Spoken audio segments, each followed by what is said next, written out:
Patriots lost their fifth in a row yesterday, 41-21 to Houston at Gillette Stadium. C.J. Stroud threw 3 touchdown passes for the winners, but the biggest story of the game came from the other side of the field. Rookie first-round draft pick Drake May made his first NFL start, and while he threw a pair of interceptions and fumbled on a strip sack, he was also 20 of 33 passing for 243 yards and 3 touchdowns. That includes a 40-yard go pattern to Kayshon Boutte up the sideline right before halftime. The biggest thing is having those guys around me. They're great, pumping me up. Coaches, defense, the guys around me were great trying to settle me down, and Jacoby was a big part of that. Patriots are 1-5 now. They play Jacksonville at Wembley Stadium in London this Sunday. The Jaguars are already there. They're also 1-5 after getting blown out by Chicago yesterday morning, 35-16. As for the Celtics, they're 4-0 in the preseason after a 115-111 win over Toronto at TD Garden last night. The Green rested Jason Tatum, Jaylen Brown, and the rest of their top 6 players in this one. They now have 1 game left. It's against the Raptors in Toronto tomorrow night. The Bruins play Florida for the second time in a week today at TD Garden. You will remember the Panthers beat the Bruins on opening night. Ryan Johnston and Bob Beers have the pregame at 12:30 and the face-off at 1 here on 98.5 The Sports Hub. And at the baseball playoffs, the LA Dodgers got 7 shutout innings from Jack Flaherty. They beat the Mets 9-0 in Game 1 of the National League Championship Series. The Yankees host Cleveland in Game 1 of the ALCS tonight. Sports Hub headlines are brought to you by South Shore Bank. At Beatles Bank, sharing your success and growing your business is what above and beyond banking is all about. Visit SouthShoreBank.com, member FDIC, member DIF, equal housing lender. I'm John Wallach at Boston's Home for Sports, 98.5 The Sports Hub. Your next update at 6:30. To us, Boston pride runs deep. I'm a Bostonian! This is Boston's Home for Sports. Bow, bow, bow! 98.5 The Sports Hub. Fred, hello. Hello. Hello. Mm-hmm. Hello. Hello. Hello. He's naked. He has a sword. Oopity about with a football. 98.5 The Hub! Bruins are back from the West Coast. Cocaine and hookers. Yes. Na na na na. Is it okay to use this for the radio? Welcome to the show. You sweet. Hey, good morning, everybody. Good morning. We are Toucher and Hardy. We are in the Town Fair Tire Studios. You can call 617-779-0985. You can, of course, watch us on YouTube. Search 98.5 The Sports Hub on YouTube. And know we're brought to you by FanDuel Sportsbook. Make every moment more with FanDuel. Hello, gentlemen. Hi. Hi. Hi. Very difficult day to get up. I think it might be the weather. The weather very depressing yesterday. But it was a good day to get all bundled up and sit inside and watch some football. Under a weighted blanket. Isn't that the best? So this is really delightful. Before we hit the end of daylight saving, and when daylight saving ends, it'll be a little lighter in the morning, correct? Or is it going the other way? Yeah. Hold on. No. It gets lighter in the morning, but not Right. But not by a ton. Okay. So I'm still getting up like really early on the weekends. Mm-hmm. I know, Fred, you sleep in, right? Yes. On the weekends. Wallach, Yes. do you sleep in on the weekends? Sundays, yes. Saturdays, no. What time do you sleep in till? 8:30, 9 o'clock. Oh, my God. Okay. So I'm up at 6, which is still sleeping in. You understand? But it is, as you know, nighttime. Look outside. Yeah. Right? Nighttime. Mm-hmm.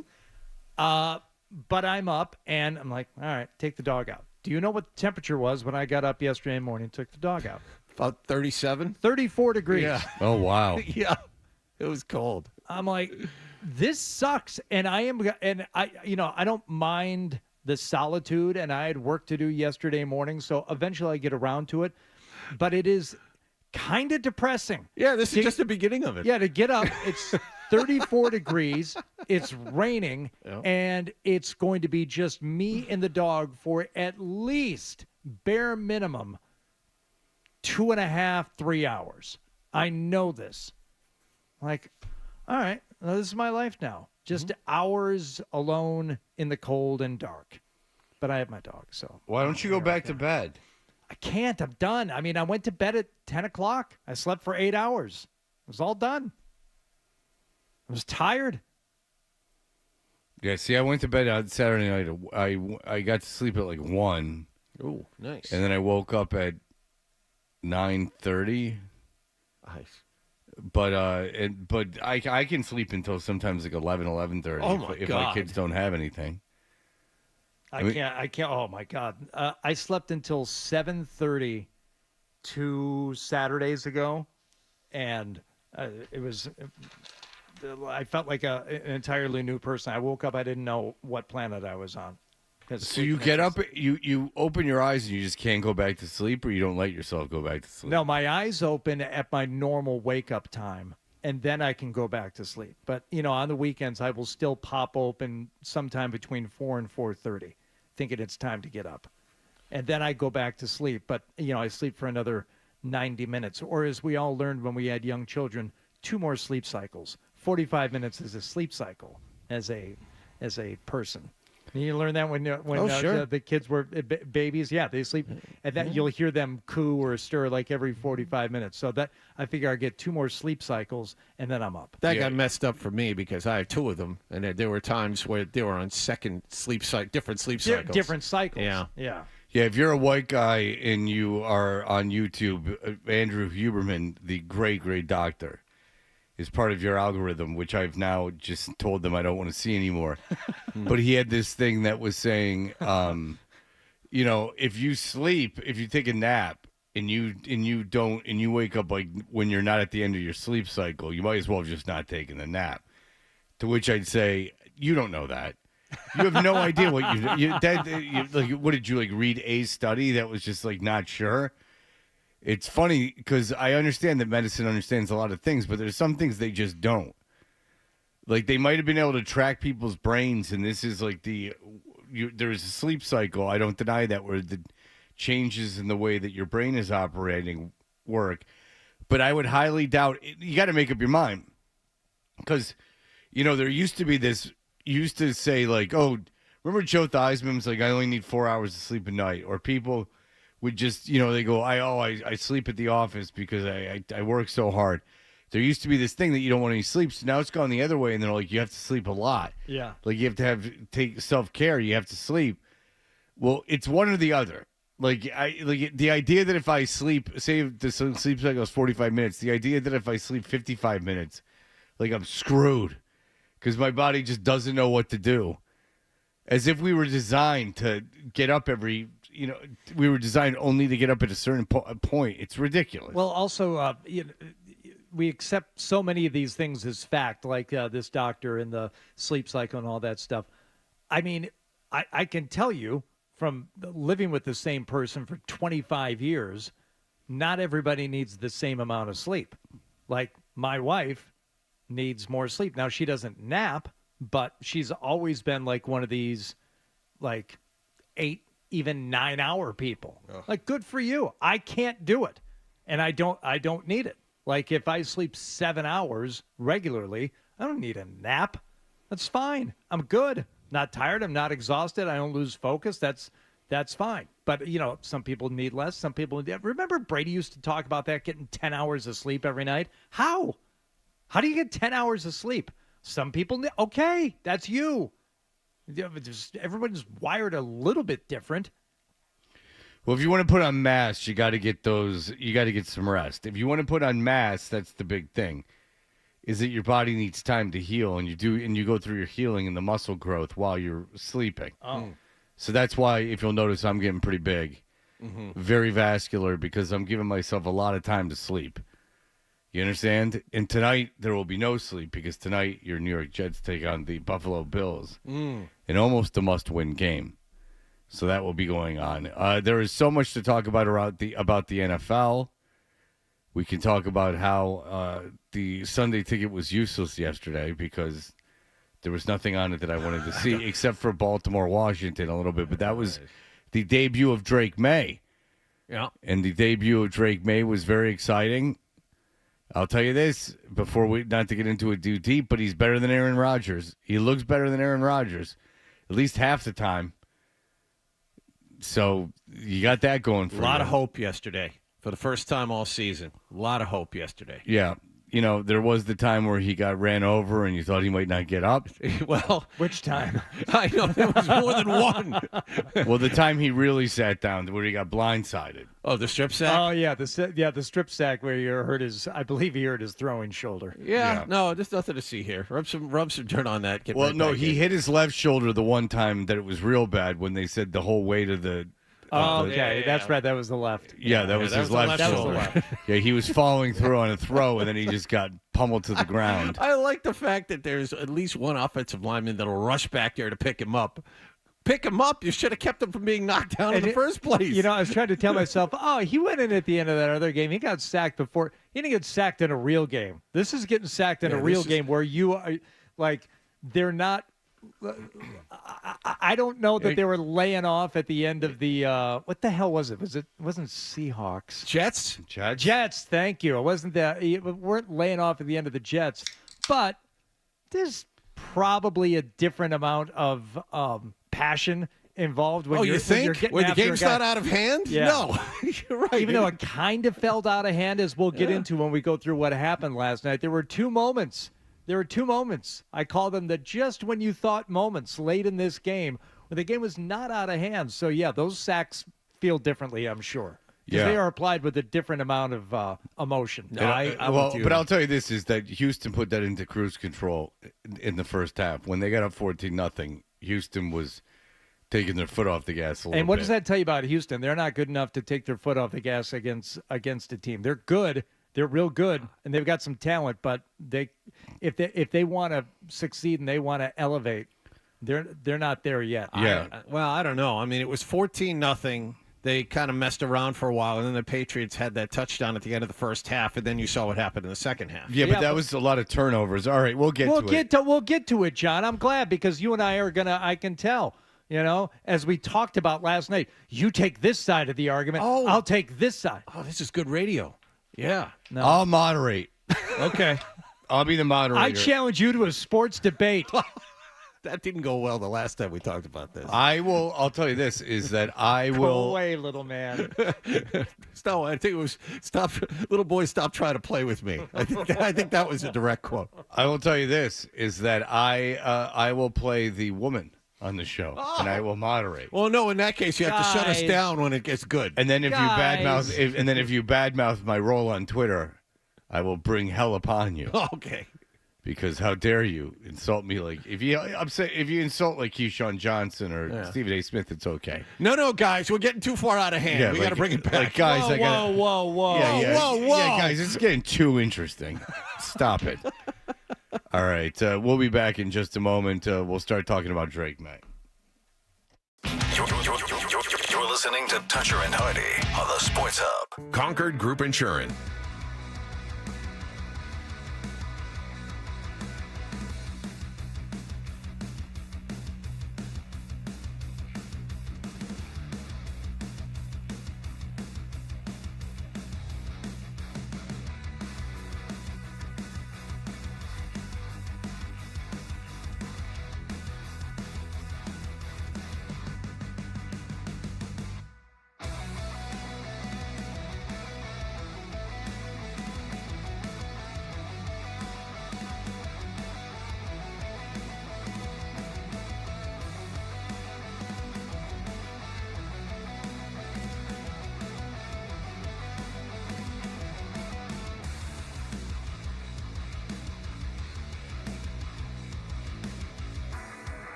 I no longer love things. Let's go. Let's ride. 98.5. Like, let's roll the dice. Sports Hub. Did you catch a game last night?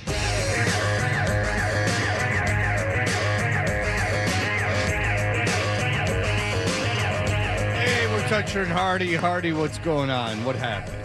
Well, yesterday, Houston Texans coming into Foxborough. You know what their record was going into that game in Foxborough yesterday? Lifetime. Houston Texans lifetime record. I do.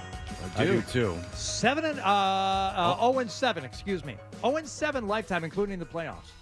They're in Foxborough. So they had never won. And yesterday they set to, turn things around early. It's into the left to Stroud, takes the snap, a play fake. He starts to roll to his right. Stroud throws it to the end zone, and toward the back line, a sliding catch by Takedown. He makes the grab with a perfect throw. Jonathan Jones sliding as well, but unable to break up the pass, and that is the 8th touchdown between C.J. Stroud and Tank Dell. Right now, you can't stop Stroud. No. Was that the first touchdown or the second touchdown? That was the first touchdown. Yeah, there was a terrible pass interference call there. They could have gotten out of there with 3 points, but they called a BS pass interference call on the Patriots on that. And that was a little frustrating to watch. But it was also frustrating because, their 11-play drive only had to go 65 yards because of the penalty on the kickoff by number 16, Taki, who was, I don't know, like, did he jump? Like, you can't jump. Can't you have move. to is statue. Okay, just stand there until the ball flies through the air, gets caught, and the guy runs it about 20 yards. Then you can go. It seems pretty simple to follow. The rule doesn't seem that complicated to You're me. not waiting for a snap count. You're not waiting for anything. No one's trying to draw you off sides. Jesus Christ. Wasn't that his first play ever as a Patriot? Yeah, it was. Yes. Yeah, it was. Does he just go in there and he made a terrible mistake right away to get it out of the way? I believe it was Associates said his name is fun to say, but not in that regard. Everything Taki. Everything reminds me of Hawk Tool Girl now. Okay. How's she doing? She's got a podcast. I don't think it's going great. Oh, no. No, it's her and her friend. Both my kids resent the Hawk Tool Girl. Why? Because she got famous for nothing, so it's actually bothering them. So I give them credit. No. Well, you mentioned the BS pass interference call on the opening drive. There were plenty of actual calls that got called on the Patriots that extended drives, like the next time Houston had the ball. Back in motion left, and Stroud tosses it to Mixon on the way to the end zone. Caught it at the 5, waltzed in across the goal line inside the pylon. And the Texans are piling on early. It's 13-0 Houston. Duggar and Tabai having words there. Bad blown coverage here. That's an offensive pass interference. Yeah, no flag there. Dalton Schultz actually ran right into him intentionally. Okay, so there were a pick play. Yeah, that was a pick play, but earlier in the drive they got flagged for defensive pass interference, and that was the right call. So, you're not going to blame the officials for the game yesterday. No, but I just thought that that the game started on a wrong note because they would have gotten out of it with a field goal. Like it was 3rd and 5, incomplete pass. There was no even contact really. I don't have any idea why they called pass interference, and then they get 7. I think if it's 3-0. That the game's a little bit different, but there's a lot of ways the games could have gotten different. No. The Patriots, had they played like they were supposed to play on special teams or on defense, would have been in the game. Defensively, 100%. Because offensively, early on, maybe you're saying, wait a second, we just heard 2 Houston touchdowns. Didn't the Patriots have a possession in there?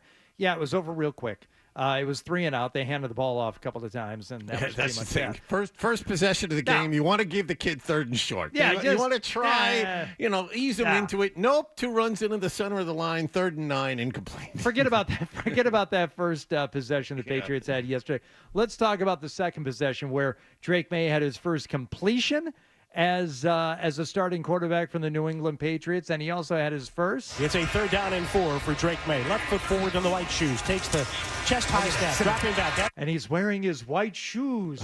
Reno Hightower coming onto the field for the Taft Rockets. And he's wearing his white shoes. Chest high snap, dropping back as time. Steps into his throw, fires it right, and the pass is caught. They're now running it back left. 45-40. Bullock across the 35-30. May wraps him up at the waist and takes him down. The open field tackle at the 27-yard line. And it's just a live arm, man. That one got away from him, right into the safety's hands. He might have been spooked by the fact that a defensive lineman almost stole a handoff the play before, if you remember correctly. That swinging gate at tackle. You know which play I'm talking about? Yes. Guy sidestepped him, almost stole the handoff from Drake May. Wait a minute, you're not supposed to be here. We saw this a couple of games ago where pass rushers are into the backfield so early they get there, they don't know what to do. Like, I'm here to tackle the runner. He didn't even have the ball yet. I know. I was ushered in here. They told me I could come in early. Has the party not started? Wait a second. Here, I got to hand him the ball. Then you tackle him for a loss. Honestly, it really didn't take that much effort to get here. So the best is when the fat guys are they penetrate early, but they can't get to the quarterback, so the quarterback starts scrambling, so the fat guys just start jumping up and down. Like, I'm not going to catch you, Right. but I'm certainly going to get in the way as much as I can. I didn't sign up for this ring around the rosy. I'm gonna maintain my field position. I'm gonna defend this quadrant of the field here. That's right. If you happen to come back here, I'm ready for you. Like, I'm not chasing after you, but I will stand in front of you as close as I can get and jump up and down. I know I'm in the with back my arms raised. Well, but we're in a zone here, so I'm not covering you man on man. We're not doing that. All right. So first interception out of the way. Good. So maybe you'd be better served by keeping the ball yourself, Drake. Play fake by May in the pocket, feeling pressure, starts to run, runs into his teammate, carries it, both arms on the football across the 35, barreling forward before he's tackled. Outside the 40 with a first down run of 11. That's the difference, the escapability. I wouldn't even call it escapability, just the willingness, and he sees the field pretty well, despite that first interception, which Zoe chalked up to having a live arm, which a couple other analysts I heard said, yeah, you know what, don't worry about that. He's all juiced up, and he overthrew the receiver. That's fine. The fact that he's still seeing the field pretty well, and when he keeps the ball like that, he holds on to the football, and there's not a lot of hesitation. He just went. So I was happy to see it. Happier to see that than I was when this Anderson fellow made his way into the backfield. Yikes. Drake leans forward, takes the snap against a four-man rush. He's pressured from the right. He's wrapped up, and down he goes. A sack for the hard-charging Will Anderson. The outstanding second-year defensive end out of Alabama. Horrible job by Jacobs, the right tackle. Like a turnstile, and then to make matters worse, you get leg whipped right into the Vidarian Low. Yes. Not only did you almost get the quarterback killed, but you almost lost your left tackle. Oh, you did lose your left tackle. Drake May rolled up on Vidarian Low because DeMontre Jacobs waved goodbye to Anderson as he ran by him. Yeah, so you lost your left tackle. Pro Football Focus said Vidarian Low played well. Okay, fine. But if that's the case, you just lost one of the few offensive linemen that was decent. So at this point, the game, I would say, not yet out of hand. It's 14-0. It looks like it's about to get out of hand after a Mixon 59-yard run that puts Houston in a very good position to score. Shotgun snap to Stroud. Surveys the field, rolls right, crosses to the end zone for the touchdown. And picked off. Marcus Jones has it. Off the deflection by Mapu. Runs it right to the 10, to the 15, to the 20, to the 25, and he's tackled from behind. A rare interception thrown by Stroud. Marcus Jones with a theft, his second. And eventually, Dameon Pierce brought him down. Yeah, that's just Marcus Jones. I guess he hustled according to the replay, but that was him being in the right place at the right time. Yeah, Zolak is groaning because he sees the receiver. The receiver is open. It would have been a touchdown. The beginning of this? It. Yeah. Shotgun snap to Stroud. Surveys the field, rolls. See? Oh, God. He sees I think it's Dalton Schultz. He sees the guy. The guy is open.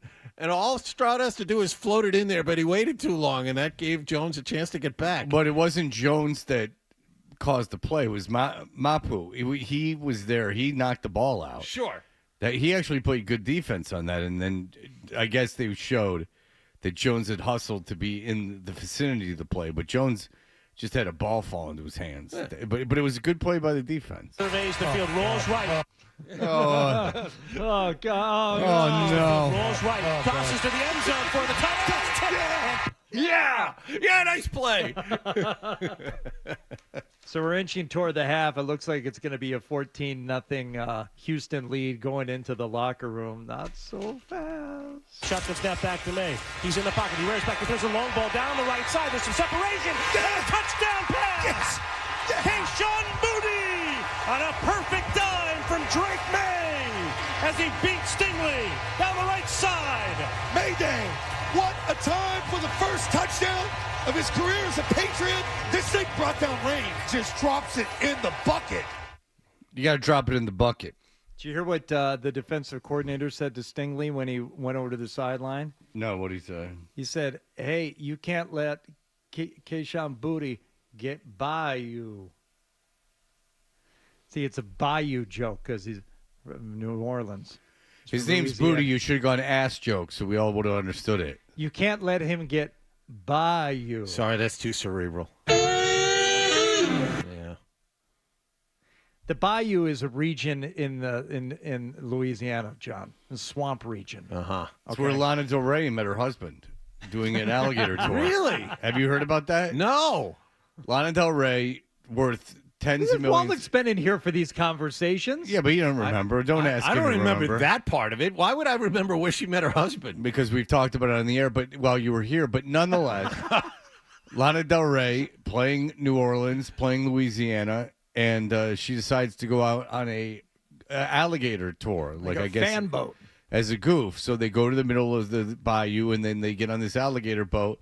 This guy that looks no different than any other alligator boat guy, like he camouflaged, like not particularly handsome, not like this Adonis like Rob from who was a snake catcher that was on Love Island, nothing like that. Wallet cap, skull fitting, brim really, really curved. Yeah, probably dips. So on that boat, they fall in love. Now they're married, and she has moved to the bayou where they waited out the hurricanes.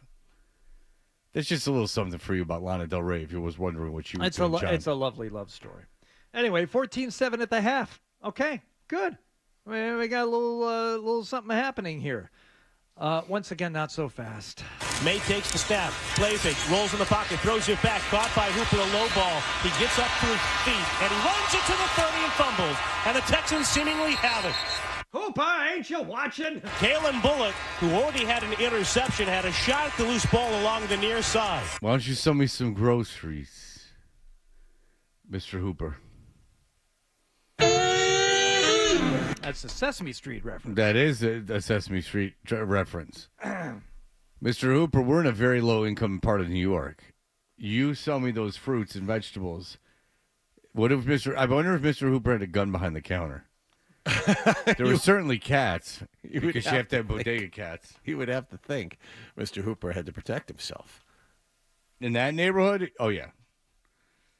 Absolutely. Yeah. All right. So, by the way, there was a touchdown by the Texans before that play.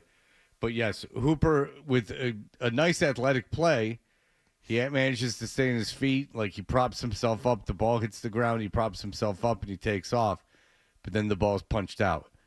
Hooper in the next series as well, though. Yeah, Hooper in the next series. And listen, this is where John and I differ. John, you think this game was like, over early and they didn't have much of a chance. And it wasn't on this play, but this was the start of it. Play fake by May, drops back, looks to the end zone, throws it left. Henry catches the 2 into the end zone. Touchdown, Patriots!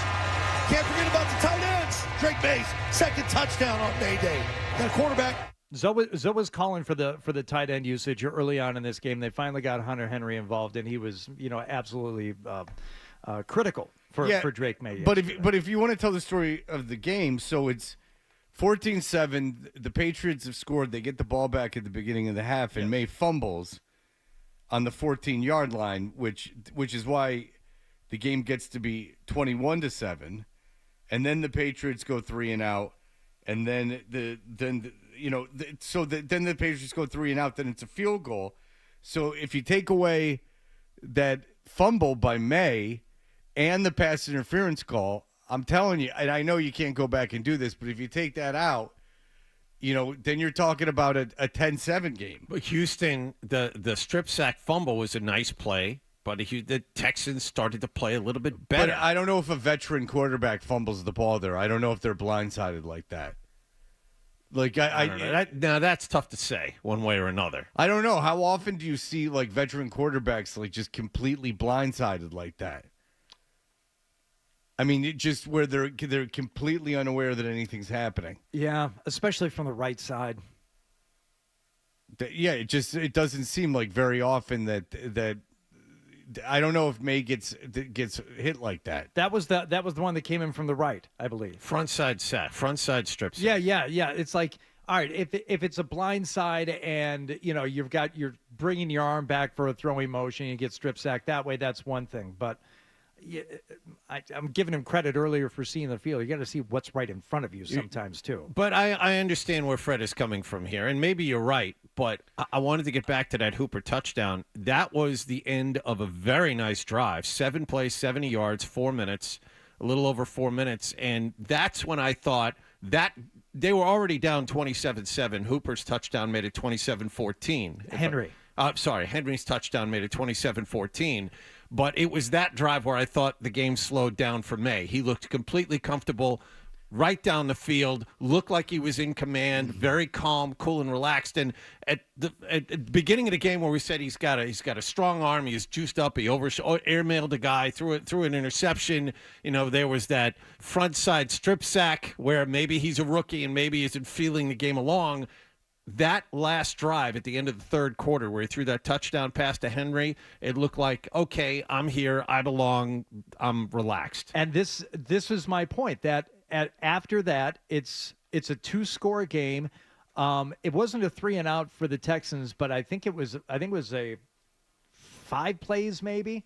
Yeah, I think it was a 5-play drive. So they get off the field. They're only out there for about 90 seconds of clock time. And you're thinking, okay, now we got a chance. Now you got the ball back in a 2-score game. Quick throw left, and it's tipped high in the air, and it's going to be intercepted or no. Okay. The ball was tipped at the line, and the throw down the line. And indeed, a Houston defender was able to intercept while engaged with a Patriot. How did he get this? A remarkable recovery on the carom. He made the catch. He had his hands wrapped around the neck of Hooper, and he caught the ball on the back of Austin's jersey. Scrap luck right there. Yeah, that one was bad luck.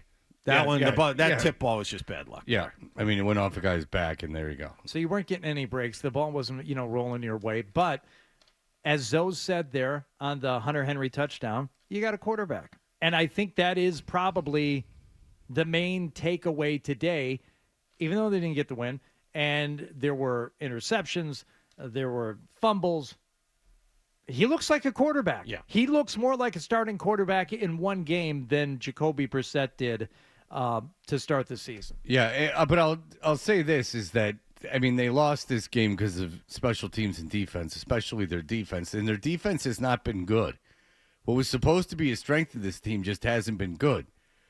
Listen, the turnovers cost them, but it may look good, pretty good. I mean, like, he looked like a rookie at times, but he obviously has the talent required for the position.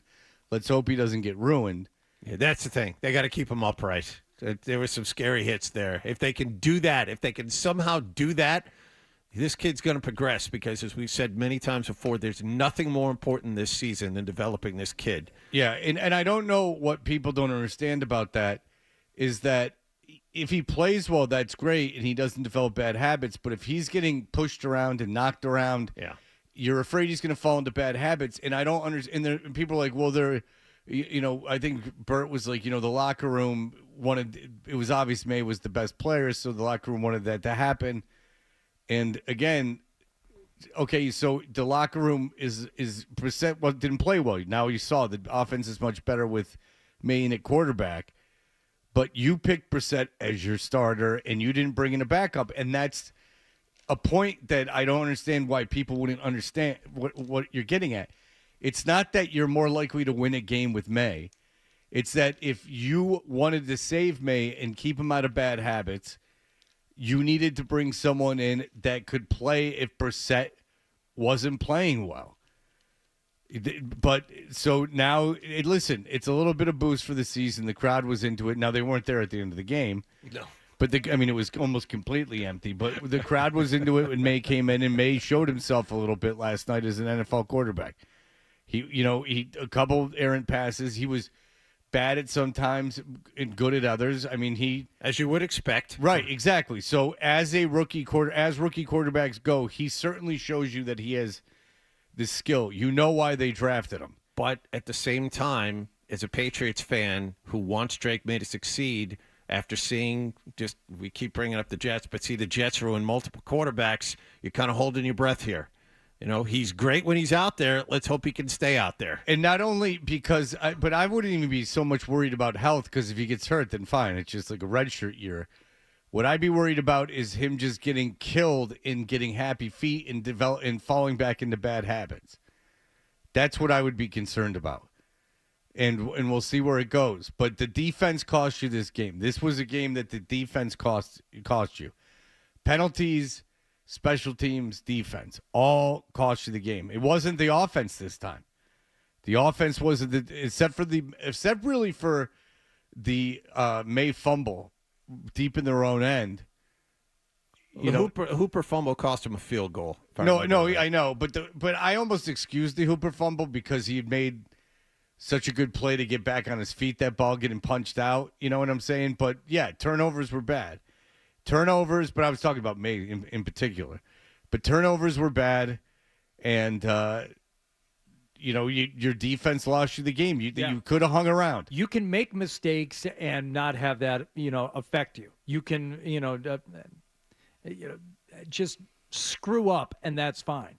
It's the other thing you're talking about, Fred. If as a result of those turnovers or the screw ups or the sacks, you start doing dumb stuff and you start either seeing ghosts or you got happy feet or you start forcing plays that aren't there, that's what can ruin a quarterback. That was what they were afraid of. All right, we got a break, and we'll be back in just a moment. Sports Hub headlines. Houston Texans won their first ever game in Foxborough yesterday, 41-21 over the Patriots. Drake May, 3 touchdown passes, 2 interceptions, and a lost fumble in his debut. Patriots have lost 5 in a row now. They're in London to play Jacksonville on Sunday. The Jaguars also 1-5. They lost in London yesterday, 35-16 to Chicago. Celtics 4-0 in preseason play. They beat Toronto at TD Garden last night, 115-111. The final exhibition game will be in Toronto tomorrow night. And the Bruins wrap up their 3-game homestand this afternoon at the Garden against Florida. Ryan Johnston and Bob Beers have the pregame at 12:30 and the face-off at 1 on this holiday Monday here on 98.5 The Sports Hub. Sports Hub headlines are brought to you by Bentley University, where good business begins and leaders come to learn. I'm John Wallach at Boston's Home for Sports, 98.5 The Sports Hub. Your next update at 7 o'clock.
Get the app. There's the potential there for big stuff. 98.5, the Sports Hub app. Get the app. Half Toucher. Dressed like a gorilla. Half Hardy. A big, beautiful ball of flame. And a whole lot of Boston sports. And I have had many offers to become an insider. Here's the excitement. Drake May, it's time. The rookie from North Carolina just passed his 22nd birthday. In the pocket. Feeling pressure, starts to runs into his teammate, carries it, both arms on the football across the 35, barreling forward before he's tackled. Run of 11. That's the difference, the escapability. Cut the step back to May. He wears back, there's a long ball down the right side. There's some separation. Yes! Touchdown pass! Yes! Keyshawn Moody on a perfect dime from Drake May. Mayday! What a time for the first touchdown of his career as a Patriot. This thing brought down rain. Just drops it in the bucket. Play fake by May, drops back, looks to the end zone, throws it back. Henry catches the two, into the end zone. Touchdown, Patriots! Second touchdown on Mayday. Play fake, pressure coming. He alerted us. Douglas catches the 20, peels away 10 to the 5. Diving toward the pylon. In for a touchdown, Patriots. He flies down the middle. He takes it to the house. Drake May gives you the best chance to win. And they made the right decision playing this guy. Hell with the plan. Throw your plan out the window. Hey, we're Toucher and Hardy, brought to you by FanDuel Sportsbook. Make every moment more with FanDuel. And there you have it, Drake May with his debut yesterday. 20 for 33, or 33 attempts, 20 completions, 243 yards, 3 touchdowns, including a 40-yarder, 2 interceptions. All told, a promising day for him. He had more touchdowns in a game than Brissett had all season. So you can tell that he's much better than Jacoby Brissett. You can tell why the team wanted him to play. You can tell why the team took him third in the draft on a day where Caleb Williams was fantastic. And, you've seen Jaden Daniels be effective. You can also tell that he's a better prospect than Bo Nix. Not effective enough. I missed a 4-teamer by a half a point. Thanks. Thanks, Commanders. Yeah. 4-teamer. That was nice. That would have been nice. Yeah. Well, Baltimore's a little bit better than Washington. It was plus 6.5. Yeah. I wasn't betting them to win outright. It was time for Baltimore to maybe it's time for Washington to go, okay. I was just going to say, yesterday was a grow-up game. Yeah, yesterday was, okay, let's really see how good you are game. By the way, I would not want to have to play Baltimore with any rush defense and just go, oh, stop Derrick Henry. Because it's amazing because he's as fast. He seems as fast as he was when he was a rookie, but I digress. We'll get into that around the NFL. And don't you worry about me. I made it all back in the Lions. Same game parlay. Yeah, well, listen what I did. Oh, I had Lions, and then I also had Jamison Williams anytime touchdown. Nice. Did you have the Lions, the over, the alternate passing yards for Jared Goff, and what else did I have? I had 4 things in there. But if you behave yourself, I can give you my son's 9-leg parlay that he did yesterday. Did he? How close? Just very close, including, Lions' first play stat. Really smart. David Montgomery anytime touchdown. Hit all 4. That was a nice. Very good. That was a nice one. Well, Montgomery anytime touchdown, I believe, was minus 1,000. It was minus money, yeah, but still, you I know you put it in a parlay. That was one you didn't have to worry about early. That was Stanley. Go ahead. Hey guys, how you doing? Hey, what's up, Stan? Nothing much, man. I want to have to say I have 3 points I'm going to make before I head back to bed. I was going to say this. The Patriots, and I said this to you on many shows before, we're still feeling the ramifications of the fact that we've drafted poorly these last 6 years. And I hope Drake May has a good career here because it'd be sad to see another quarterback ruined by the organization, for the front office of the organization. A second thing is, I don't want to get too into betting, but I had a 10-teamer and the Eagles shorted me. And I'll say this: Nick Sirianni's play calling is unremedial. Third thing is, do you think we should go for the first overall pick, or should we just pick in the mid-teens? Well, you're not picking the mid-teens unless you make a huge trade to get to the top of the draft. Take that first pick and trade down a few spots. and get as many firsts and seconds as you can. But I wouldn't root for this team to lose. That's the thing. And especially now that May's playing, you have a new coach who's definitely got some growing pains. There's mistakes that are, I mean, they're not a disciplined team. They're penalized a lot. They're penalized on kickoffs. There's turnovers. They're just not a disciplined team. And you got to give Mayo, at least a year to kind of figure all that stuff out. But you want obviously now that May's playing, you want him developing, and you would like him to get some wins. So I would not root for this team to get the number 1 overall pick at all. Now, they're going to have a top 5 pick. Jacksonville if they beat Jacksonville, then there goes the number 1 pick most likely. They should, by the way, beat Jacksonville this coming weekend. They should. You see that game yesterday morning? I know what happened. They should beat that team. If you think I'm getting up and spending the entire morning watching Jacksonville play, no. You got another thing coming. Look, I didn't watch it from tip to tail, but I can tell you Jacksonville's a bad football team. And there is, and this might interest Patriot fans. I'm not sure Mac Jones doesn't start for that team next weekend. I'm 80% sure that Trevor Lawrence plays in that game, but Trevor Lawrence is bad. And by the way, the Jacksonville defense is really bad. So this is and they're going to have been in London all week because they played there yesterday. Then they got to stay all week and play again. And I heard a million ex-players talking about how much that sucks and like how you're so far away from, not that London rules, and they weren't even saying that. It's just that you're overseas. You can't get in any kind of routine. Why do I play for Jacksonville? That's a real albatross on Jacksonville that they got to play those games in London. And by the way, that's going to increase, according to the commissioner, on Saturday. Jacksonville's going to renovate their stadium. So while they're doing that, Goodell hinted that they may play more games in London while that happens. Sure. I wonder if that's why they put the team in Jacksonville, in all seriousness, so they could just make them do whatever they wanted. And Goodell also hinted at the fact that there might be a Super Bowl overseas as well. Yeah, I like that one. That was good. Well, don't rule anything out, sure. Just stop. You know what? And then don't play on Sundays anymore either. Just have them throughout the week.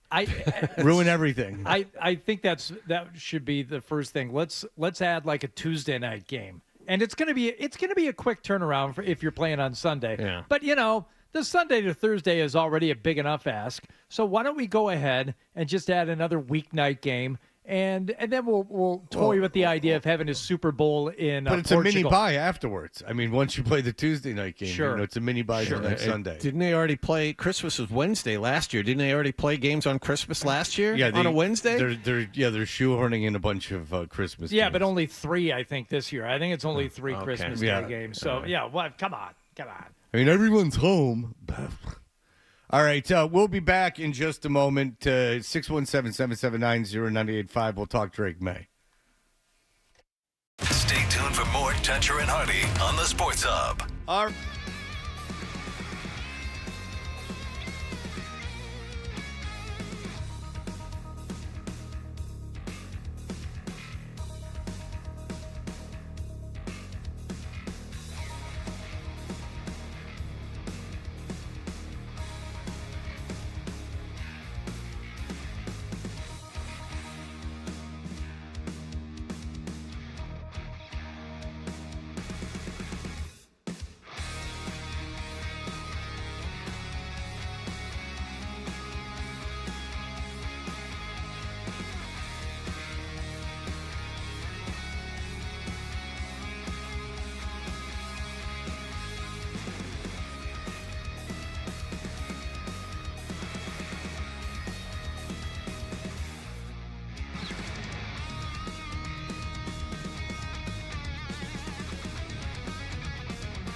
41-21 to Houston and Foxborough, and as a result, they're now an NFL worst 1-5 on the season. Rookie Drake May threw for 243 yards and 3 touchdowns in his first pro start, but he was also intercepted twice and strip sacked once.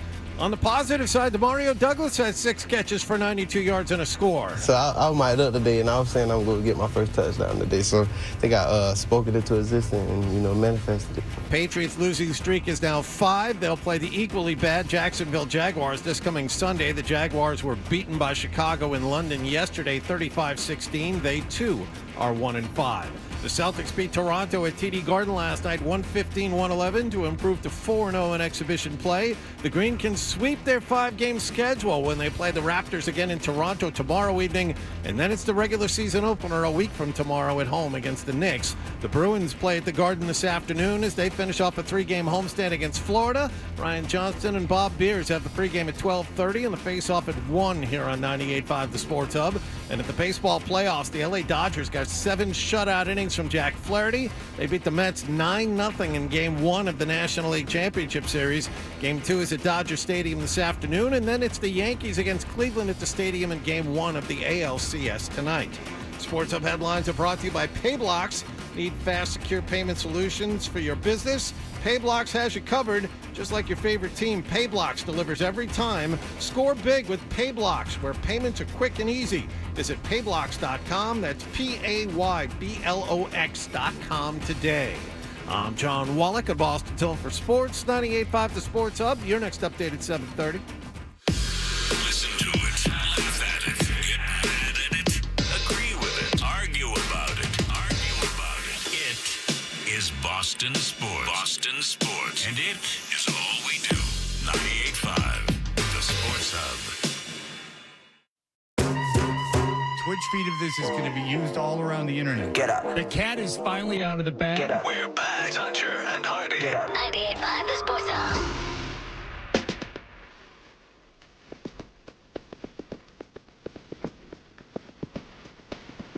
It's the theme of F is for Family. Bill Burr's animated project. Well, it's Indigenous Peoples Day, Fred, so I figured I'd bump back with some indigenous artists like Redbone. I didn't know this. This is a Native American artist. That's right. Pat and Lolly Vegas are the main dudes in Redbone from Coalinga, California, Shoshone Indian. Of course, 12 knows that. Yeah.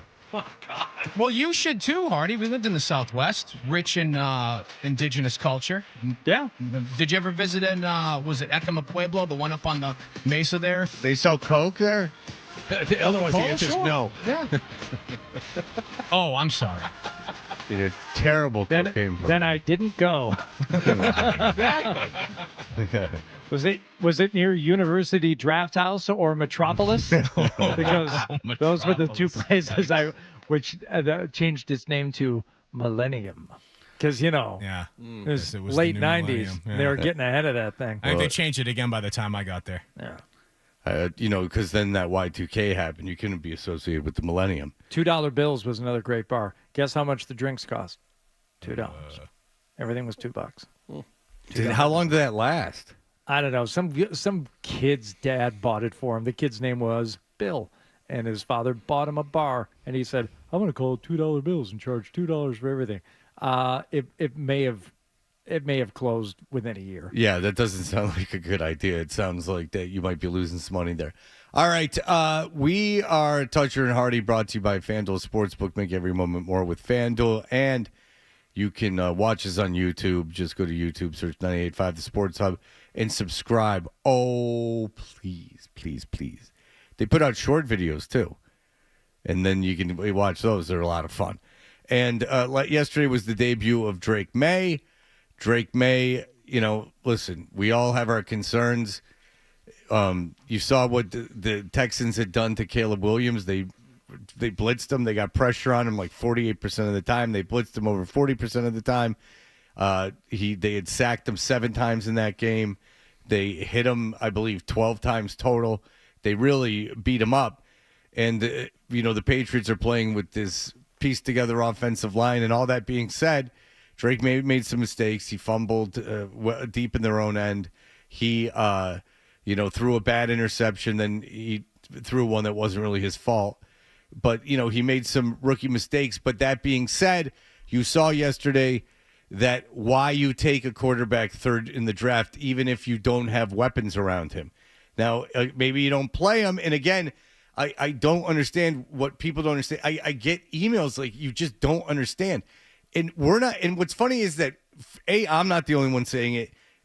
We're all saying it. And B, everyone's saying it. Like Schefter talking to people in the business.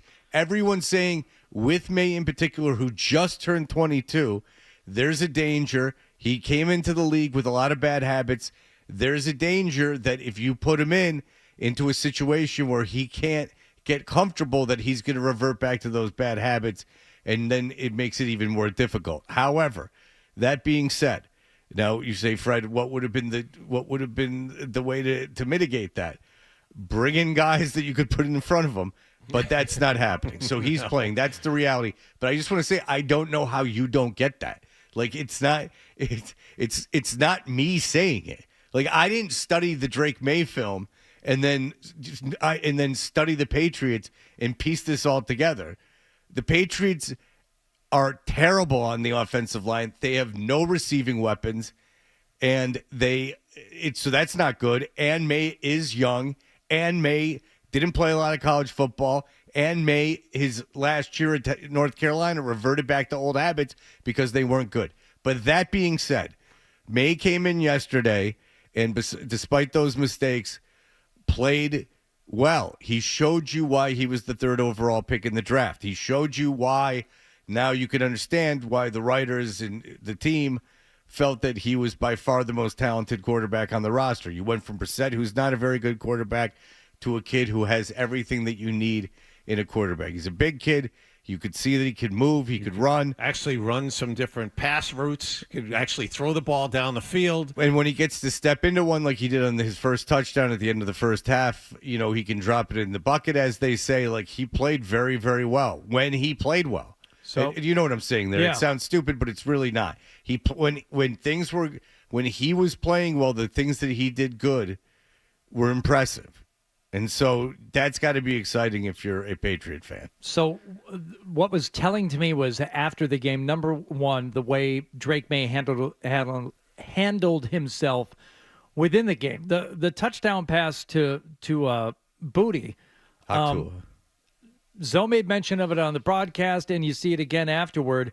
He just runs down the field, finds his receiver, acted like he had been there before. Not like a huge thing. He was happy about it, but he's pretty even-keeled. He's even-keeled about the hits. Now, there were a couple of times when you thought maybe he's not getting up right away, but he was asked about it after the game. I feel all right. I think you're playing quarterback in the NFL. You're going to be sore the next day. It's part of it. Probably need to do a better job of getting down or throwing it away. And I think I took a couple sacks maybe today where I could have thrown it away or throw a check down instead of getting a sack and step up. Okay, so seems to have the right mentality. What was really telling to me was how Mayo was talking in the postgame.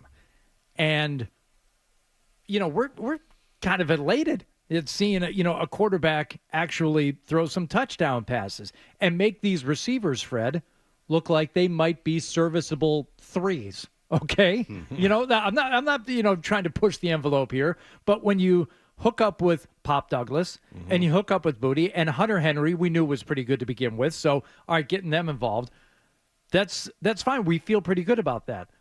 Gerard Mayo, yep. This was the overall tone, and he said this at least three different ways, essentially this same statement. And I told all those guys, I said, you should feel like crap today. You should feel like crap. You take away those 2 long runs. We had 2 runs over 50 yards. I mean, that's just not winning football. Defensively, feel like crap. The penalties feel like crap. What about Drake May being out there? I mean, we feel like crap right now. And I would say just for a rookie quarterback to go out there and do some good things, do some good things, I just felt like, we could have did a better job supporting him. Okay, but this is good for Mayo. They lost, and they lost by a lot, and they played poorly. Their defense was bad, which was supposed to be the strength of this team. The defense was bad. Your special teams were bad. You turned the ball over. if he would have came out there and said, hey, look, we lost by 20 points, but that May kid had some moments. So I think you're right. I think this is there was probably some of that feeling in the locker room too. There were probably some smiling faces in there afterwards, like, hey, we were playing some football out there. I think Douglas and Booty probably are smiling. I think Tyquan Thornton might never play in the NFL again, as he was inactive yesterday. I think that there are guys on that team but Douglas and Booty have to be very excited. They got the ball. Douglas was, spazzing out a couple games ago, and finally he has someone who can get him the ball. They're happy, but the team, Mayo's got to stand up there and go, we feel like he did it deliberately. We feel like crap because he knew he was going to go in the press conference and people were going to praise May, but his job as the football coach, like all of you have said that, he had to play May or there was going to be a revolt. He had to play May or, the team was going to fall apart. Well, on that same thing, you can't make your press conference about how in a 20-point loss your quarterback played better than you thought he might. Right. No, 20-point loss. So do you feel good about anything? First, there were some good pockets. Let's just start with up front. I thought the offensive line at times definitely had some good pockets to allow the quarterback to make those throws. But once again, it's a team-wide sport, and we don't feel very good about anything right now. All right. Good for you, Mayo. Mm-hmm. Yeah, I mean, I'm a little confused why the defense is this bad. I think there have been times especially with Mayo as your head coach. Exactly. There have been times where they've been able to sidestep some of the injuries. Obviously, they miss Barmore a lot. They miss Peppers a lot back there at safety. Duggar's not 100%. I mean, they got some injuries to deal with. And the other part of the problem, which was unusual, is that Christian Gonzalez didn't play well yesterday, especially early in the game. Stephon Diggs ate him for lunch early, and you'll notice that it forced DeMarcus Covington to go zone to protect Gonzalez from losing to Stephon Diggs on every route. And Diggs got a lot quieter once they went zone, but it was unusual. I mean, it stood out to me. Stephon Diggs was beating Gonzalez 2, 3, 4 routes in a row. So I think that was part of the problem, too. Gonzalez didn't necessarily have a good game. They were missing some key people at key positions they've been able to gloss over before. But, yeah, watching Joe Mixon run, what was it, 60 yards? 59. Yeah. I mean, that's not supposed to happen. Pierce ran 54 yards. Yeah, there wasn't anything tricky about that at all. And Gonzalez had a chance to at least keep him out of the end zone and couldn't do it on that Pierce touchdown. I mean, he had the angle. He's a corner. I don't know why you can't get him out. Listen, it didn't matter with the end of the game, but you're right, John. The defense played very poorly. I'm not sure why. The positioning, the tackle, the fundamental stuff. They don't tackle well. Here before you guys just disappointed. The penalties in the first half, just too many. It's the same story over and over again. Had 3 or 4 turnovers in the game. Can't win if you lose that battle. Defensively, I would say just the fundamentals of just tackling and our run fits have to improve. Yeah, no kidding. Yeah, nine penalties for 50 yards. Not a terrible, but one of those pass interferences.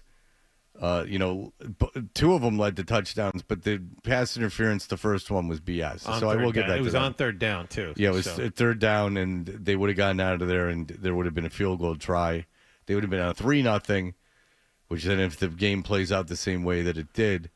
But what did they give up in the they were terrible. The defense was terrible in the second half. Yeah. I mean, absolutely atrocious. Yeah, they were put in some bad spots with field position after the turnovers, but I mean, watching those runs bust loose and the missed tackles again, week after week. Yeah, they gave up 368 yards of offense. Yeah, they gave up 27 points in the second half. I mean, that's not good.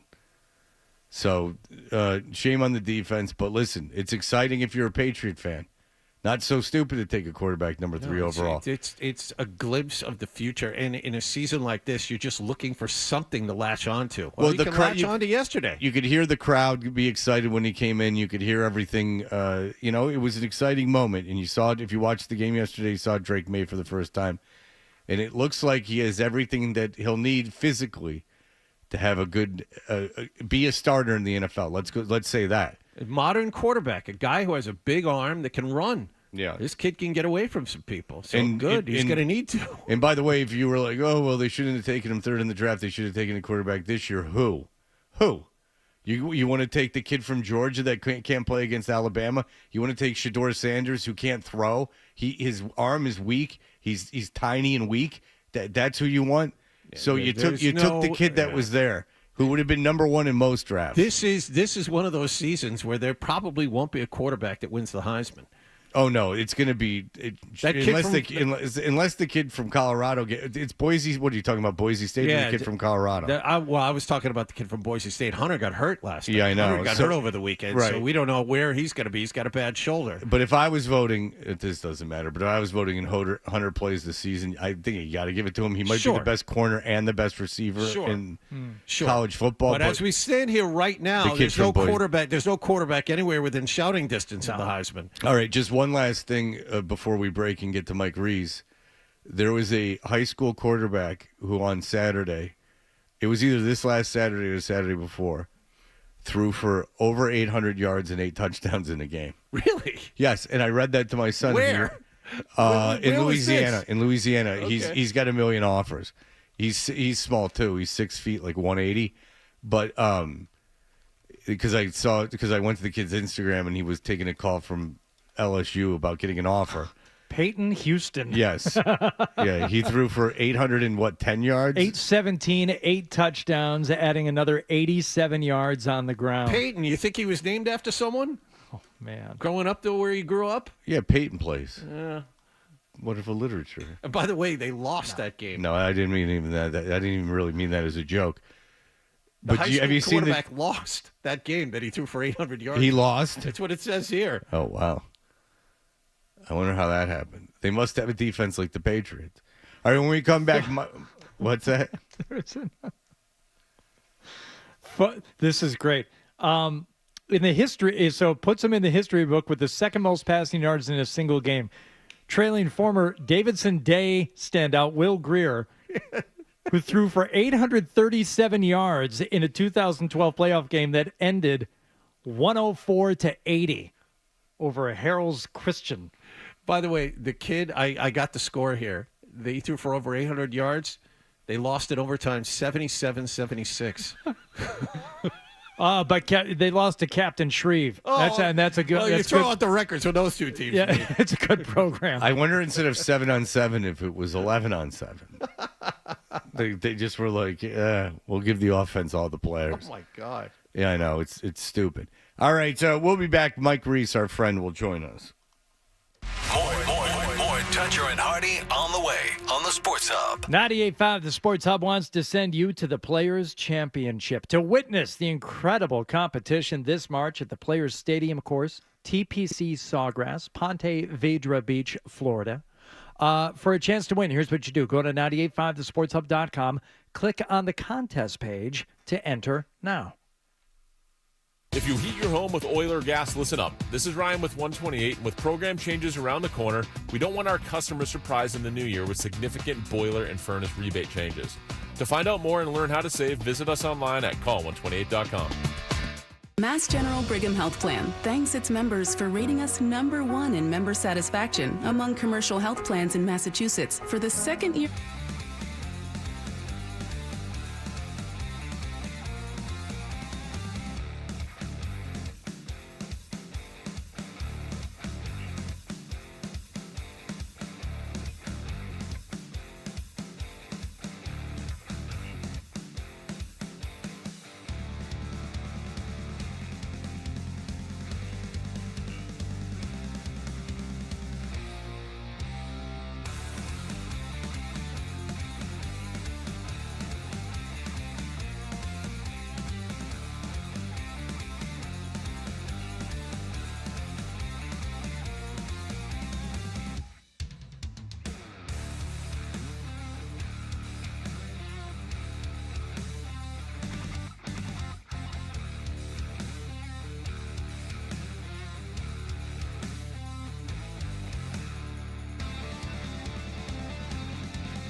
I think Gerard Mayo made the right call, and these fans are ready for Drake May, and it's time. So May is into the huddle wearing number 10, the rookie from North Carolina. Just passed his 22nd birthday. Here at the Sports Hub and the Sports Hub itself, yes, they moved the station too. DNVanlines.com. They moved me. Mike joins us on the Volkswagen Dealers Expert Hotline. Hello, Michael. Good morning, Fred. Hey, Hardy. Hey, John. How we doing this morning? Good, Mike. What's going on?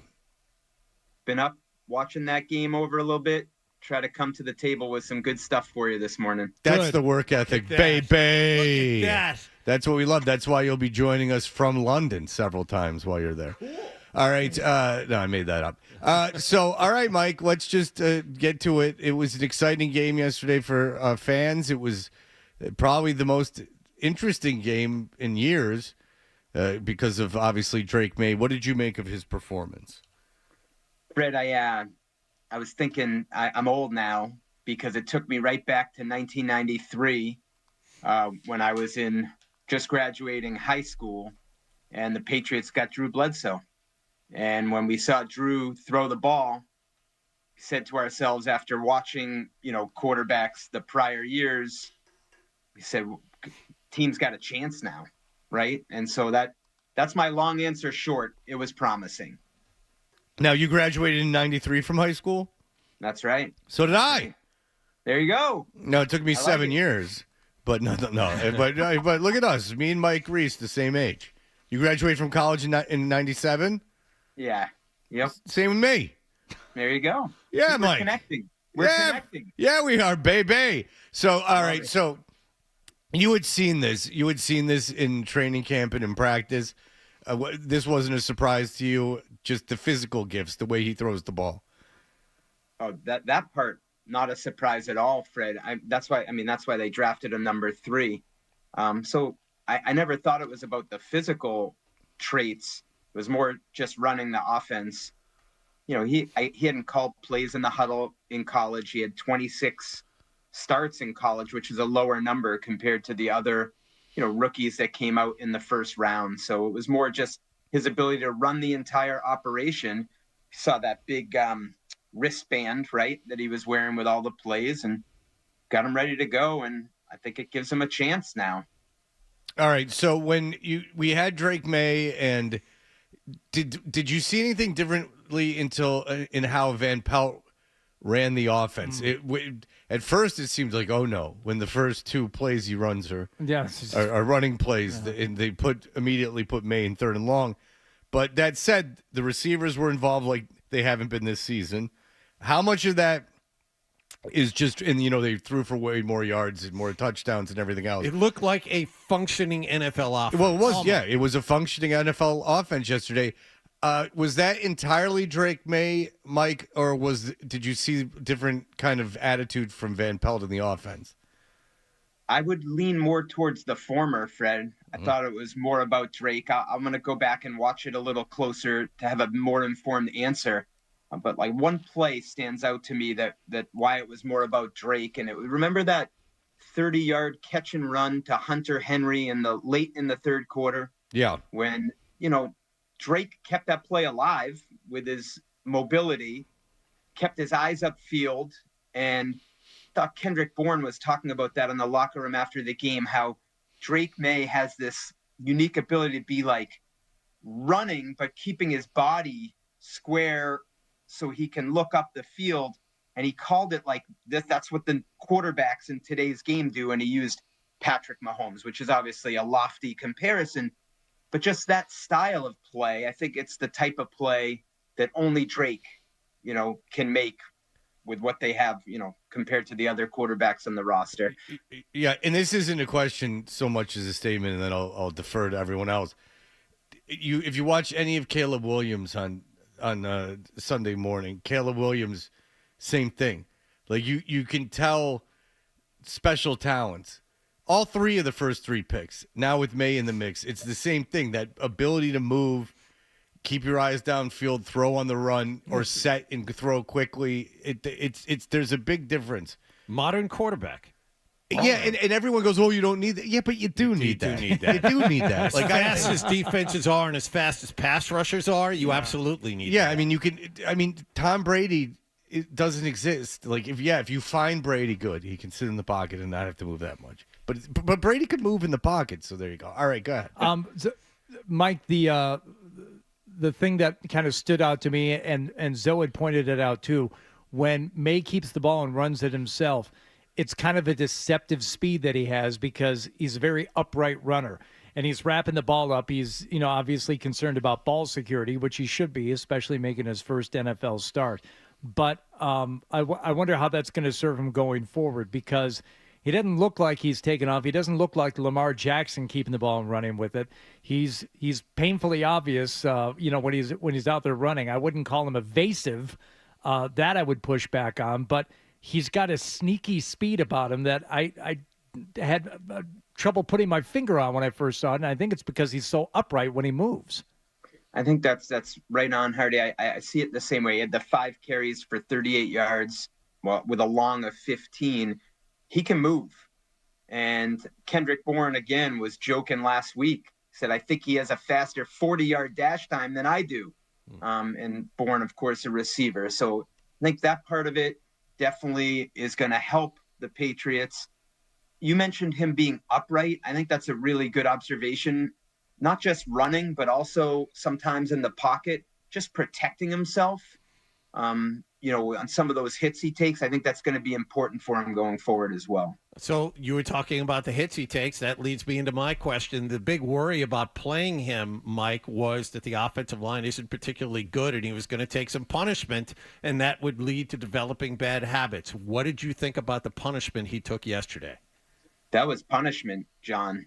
And there were a couple times I was wondering if he was going to get back up.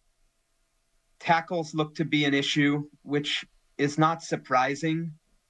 DeMontre Jacobs at right tackle looked like he struggled at times, as you would expect he would. He was cut by the Broncos at the end of the preseason, picked up by the Patriots, not with the idea of having to start, but to develop.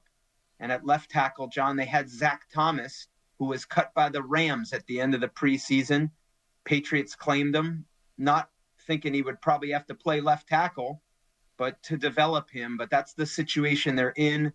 I think if there's one nitpick on Alex Van Pelt, to Fred's question about the way they attacked the game is just, did they need to protect those tackles a little bit more with whether it was a tight end there, more chips?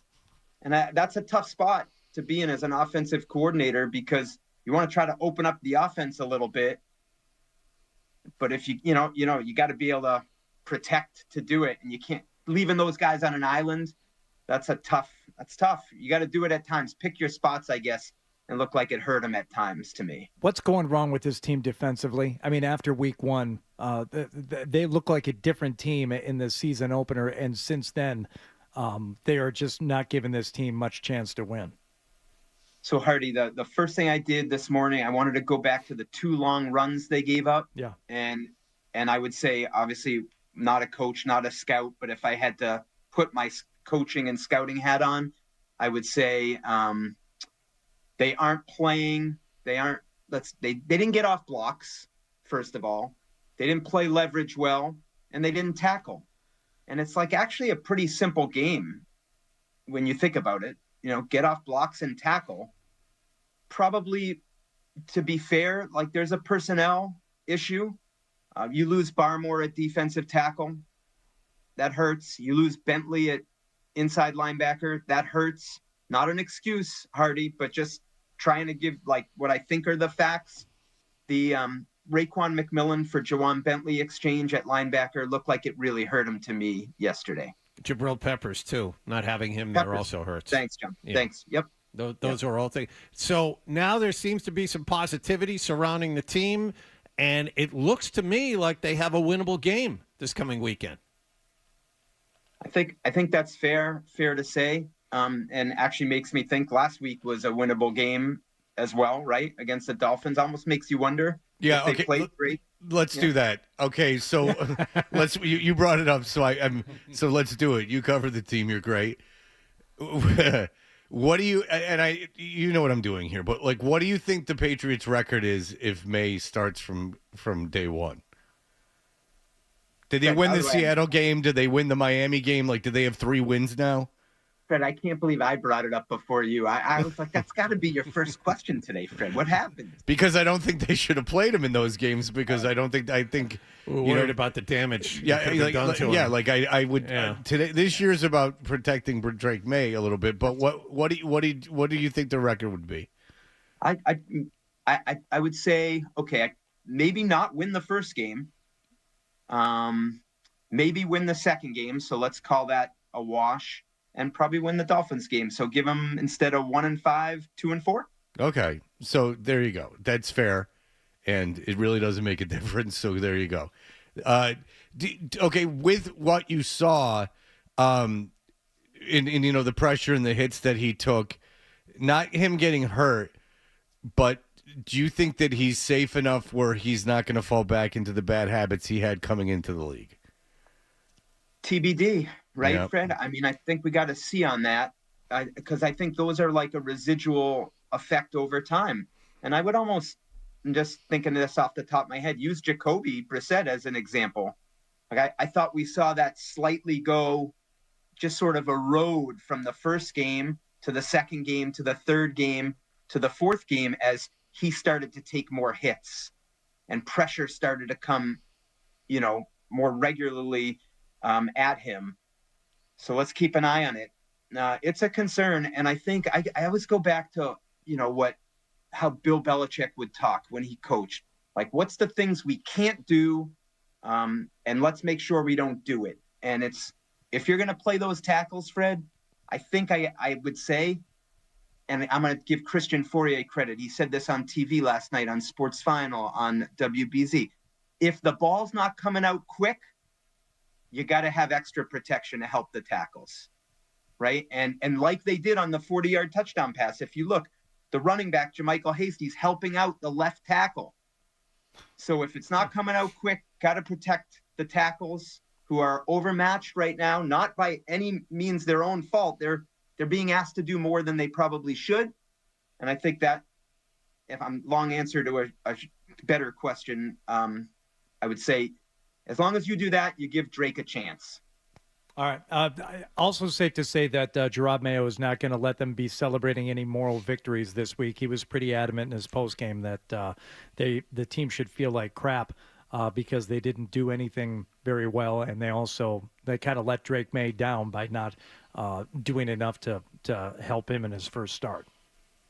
Hardy, that was very strong from Gerard Mayo, and I would just say it's not just the players, it's Gerard too. That's another week. So 12 penalties last week that were accepted, 9 penalties this week, and I would put 5 of them in the category of avoidable penalties. Like, you can argue about the defensive pass interferences and maybe a holding call here or there, but illegal formation on the opening kickoff, offside from a defensive captain, Dietrich Wise, false start by 2 offensive linemen, and a false start from Drake May. So to me, those are 5 avoidable penalties. And that's on the, I don't want to say it's on the coaching staff, but it's the coaching staff has to come up with solutions, like Gerard has said. So yeah, the players should feel like crap, as he said. That's not the type of performance they want to put on film. And I'm sure Gerard himself feels the same way, because it's not just about the players, it's the whole team, and the coaches set the tone. That false start on Drake May was maybe the singular moment where he looked like a guy making his first NFL start. Yeah. I can't remember the last time I saw that called on the quarterback. Well, I have to go back and watch it. Did he just pull out of there early? Yes. Or? Yeah. Okay. He pulled out of there early. But there was also that moment where everything calmed down for him, Mike. That drive at the end of the third quarter, it looked to me like he kind of found his footing. Beautiful. And really, and now I would say that, and also, John, the drive at the end of the second quarter, the 2-minute drive. Yeah. And I would give Alex Van Pelt some credit on that too, because I thought they've struggled in that area, in 2 of the prior games. So I thought they handled that really well. But I'm with you, John, like that drive at the end of the third quarter, I'm looking at my sheet right now. At that point, it's 27-7. So maybe there's just, like, you're just playing at that point, right? Like, And I just thought, I'm looking at it here, like that was the play to Henry that we talked about that he kept alive. Yep. Pop Douglas over the middle. Just look good. Gives you a chance, right? Yeah, and I'll give Van Pelt credit because I believe they ran on the first play of that last possession of the first half, and you were like, they're just going to let the clock run. That's right. Down 14. That's what I thought the same thing. I had written my last little note to myself for the half, and I'm like, that's it. And had drawn the line. I'm like, okay, that's it. And that. And you would think you would at least want the kid to get the experience of running a 2-minute offense, you know? But on that one, and I wrote about this Sunday, and this is where Alex Van Pelt can push back on a critic like myself, is Drake made a play on second down. Remember the short pass to Demario Douglas for 18 yards or for 22 yards? By him making that play, it set it up. Because if he throws incomplete there, like they're probably not taking the same approach on the drive. So it's not just a play call. Like the players got to make plays, and that's where Drake elevated the team more so than Jacoby did in those situations earlier in the season. Yeah, if you're Jacoby Brissett, you got to just be happy you're sitting at this point. Seriously, you're getting killed, and you weren't doing yourself any favors for your career. You're still getting paid. You got to be excited about that. All right, so you're headed to London. When are you going, Michael Reiss? So my fellow 1993 graduate, I will leave with the team, not with the team, but same schedule as the team. So they'll be here practicing Wednesday and Thursday, and they're leaving right after practice Thursday to get in there Friday morning London time. And so I'll just follow their same schedule, but not flying with them, commercial. And then I'll be there with them Friday, hopefully, as long as everything's on time. At practice, Drake May, Gerard Mayo will meet the media there before practice. And then see what happens. I graduated in 93. You college. Oh, yeah. And that was after 8 years. Do you know, Mike, what's great about that being the class of 93? And I don't know if you know this.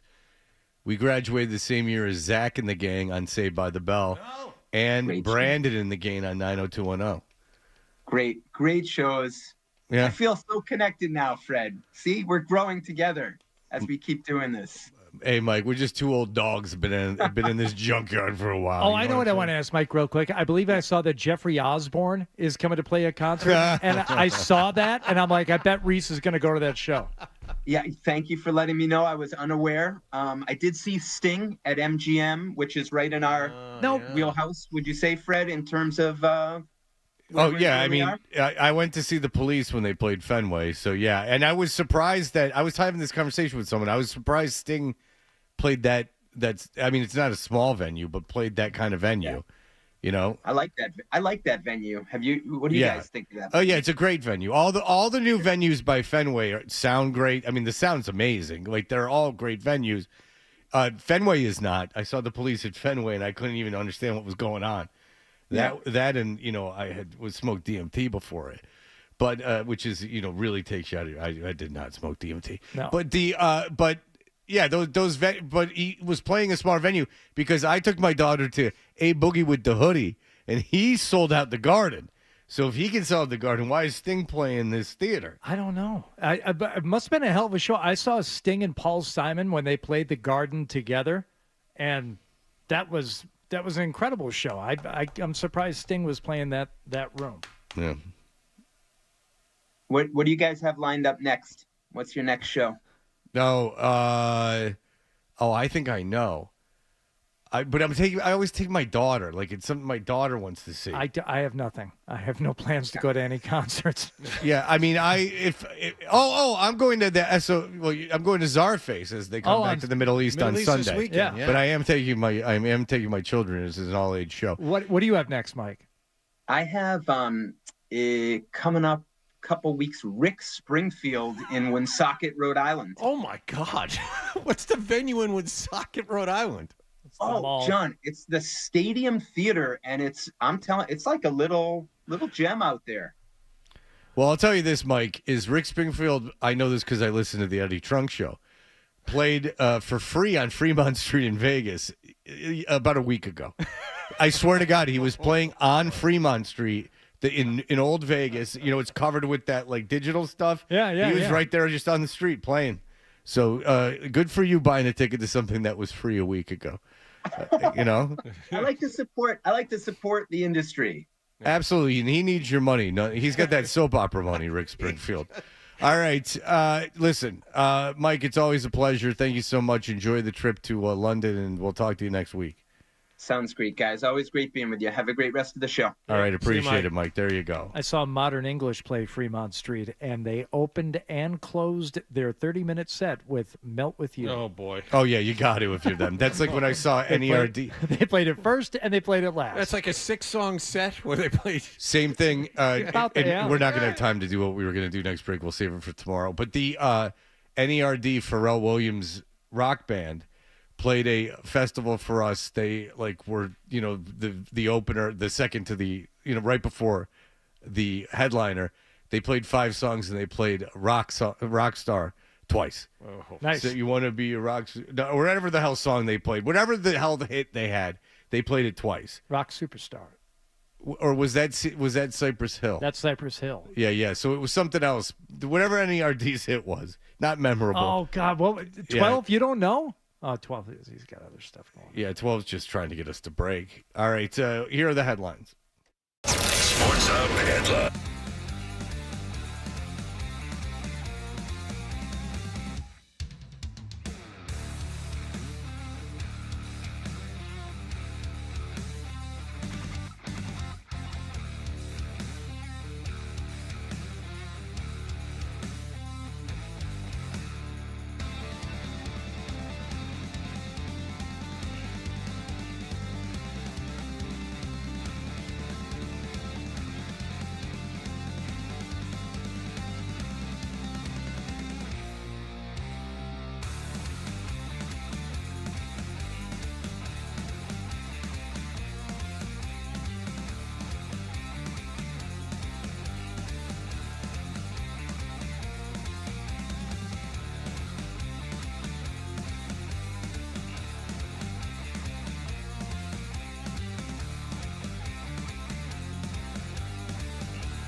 sounds like this?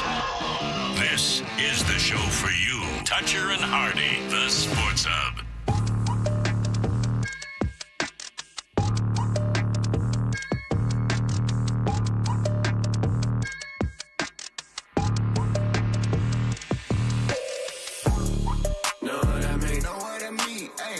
I have a question for you. Yeah. Scariest movie you watched when you were a kid growing up? What's the movie that scared you the most Sleepaway as a Camp. kid? Sleepaway Camp. 100%. Wallach, Done deal. scary movie that scared you the most as a kid? I It's always- a bit of a trick question because what my answer is actually a mini-series. His is just a documentary on straw. The original Friday the 13th was the worst. Oh, that was on over the weekend. Kevin Bacon. And I don't know how they did the arrow through the throat shot. I rewound it and watched it again. It was a very good, I think, prosthetic, and maybe they had his head coming up through the mattress, and they built like a fake body thing. It was very good. All right, for me, it was 2. It was Nightmare on Elm Street, which seems kind of silly now, and all the sequels were silly because Freddy just became this cult hero, and he had all the pithy one-liners, and it was just kind of stupid. But the original Salem's Lot, the Never saw that one. long-form episode after episode, really slow burn, slow build. There were 2 or 3 scenes or images in that original Salem's Lot that literally haunted me as a kid. So I was skeptical about this new Salem's Lot that they just released on Max. And I'm like, how is this going to be? Especially in a condensed 2-hour form, because the original really takes its time, episode after. I don't even know how it was released. Was it on broadcast TV? It was on broadcast TV. Oh yeah. my God! Not that you asked me. I'm in the other room. Whoa. But if I could get in on the conversation on the horror, that would be nice too. Thank you. Yeah. Okay. Wow. Well, the guy goes around and asks everybody what their scariest horror movie was, and skips over me completely. I know, he's such a dick. And by the way, could anything be more on brand than Adam, who picks the music on the show? He does a delightful job of it. It's fun. Going all Indigenous People's music. No, it's perfect. It's Indigenous Peoples Day. Yeah, I know, but is it anything more on brand than Adam completely completely embracing the evolution of Columbus Day into Indigenous Peoples Day? Absolutely. Yeah, that's it. Yeah. All right. So you can play that to Maury at least for the Columbus Day people, but I guess watch the new Salem's Lot. Yeah, is it good? They pay homage to the original at least 3 times in scenes that almost like the Vince Vaughn Psycho, shot for shot, exactly the same way. And I'm trying to tell Marcy, who had never seen the original, or my son. My daughter's not sitting down watching TV with us anymore. But I'm trying to tell them because he loves scary movies. I'm like, oh, this is going to be really scary. This is going to be really scary. Only one of them still works in a 2024 scare. But if you were scared by the original Salem's Lot, the 2 or 3 scenes that you're thinking of are in the new one, and they will scare you again. It's totally worth watching. I would love. Well, thank you, because I've been skeptical because I've been seeing people say they like it, people say they don't like it. But you and I tend to be pretty much, toeing the same line when it comes to stuff like this. So if you say it's good, then I'll watch it. It loses a lot by being condensed into a 2-hour movie. I mean, that story needs time to tell. What'd you say it was on? What service? Max. Can I have your password? Yeah, I was going to say, I'm sure you have that. Thanks. You have all the premium services. If you could give me your password just for that would be awesome. Thanks. Maybe just text your neighbor, tell them about it, and you can just look through their window. Sneak outside with a splitter. We could do. Like all right, real quick. You got to buy a splitter. When they put cable TV in Greenwood when I was a kid, everybody got the same cable box. Everybody got the same remote control. Me and Johnny Serra used to run around the neighborhood and turn people's TVs off from the street. Oh, I did it too. It was the best. Like, we had this one guy was like throwing a temper tantrum in his living room because every time he would get up to turn it on and sit down, we would turn it off again. And the dude was like throwing magazines around. It was great. Yeah, I would do that too. It would really piss me off, and I would go into and I would do the same thing. We've been over many times before the internet what kids would do, and myself included, to entertain ourselves, and there was a lot of having to go to the fire department, making us go to the fire department because we lit a lot of fires. My friend Matt Dumas had to go like every weekend for the entire summer to the fire department and like What would clean the trucks. Oh, they wouldn't like teach him about fire safety or prevention. There's like, no, you're just being punished. Stay here with us. Yeah, and like the cops, which was good, I think, instead of like arresting you and like putting you through the court system, they would go, all right, and they would tell your parents, you know, Matt's got to go to the fire department every Saturday from like 8 in the morning until like, you know, 5 o'clock in the afternoon and clean the fire trucks and like help out like around the firehouse. And that would be the way. And I suppose. Why is that a punishment? I don't understand. That sounds like heaven. And that's what, you know, well, he became, he ran afoul of the law a few times after that. But yeah, I mean, maybe it was too kind a punishment. Hardy's one of these things that I'm going to start setting fires out in the front yard, see if I can get that. If you don't know, this is where Hardy and Adam butt heads.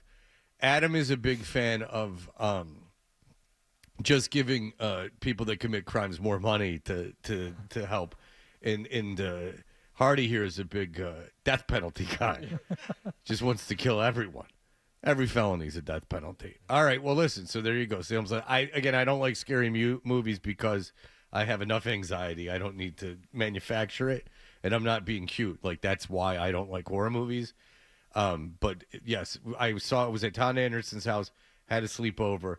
He showed Sleepaway Camp, and the whole cheapness of it and everything was just completely frightening to me.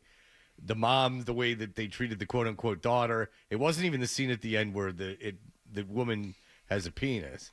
It's that's just the cherry on top of the thing. I don't think I'd ever seen a film that poorly shot. It all added up to be a nightmare. Well, the NFL happened yesterday. It was not the world's greatest slate of games, but including what we all watched at 1 o'clock, the impressive debut of Drake May. Some other stuff happened as well. Some stuff involving good rookie quarterbacks, too. We'll be back in just a moment.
FM and HD Boston 98.5, the Sports Hub, a Beasley Media Group station.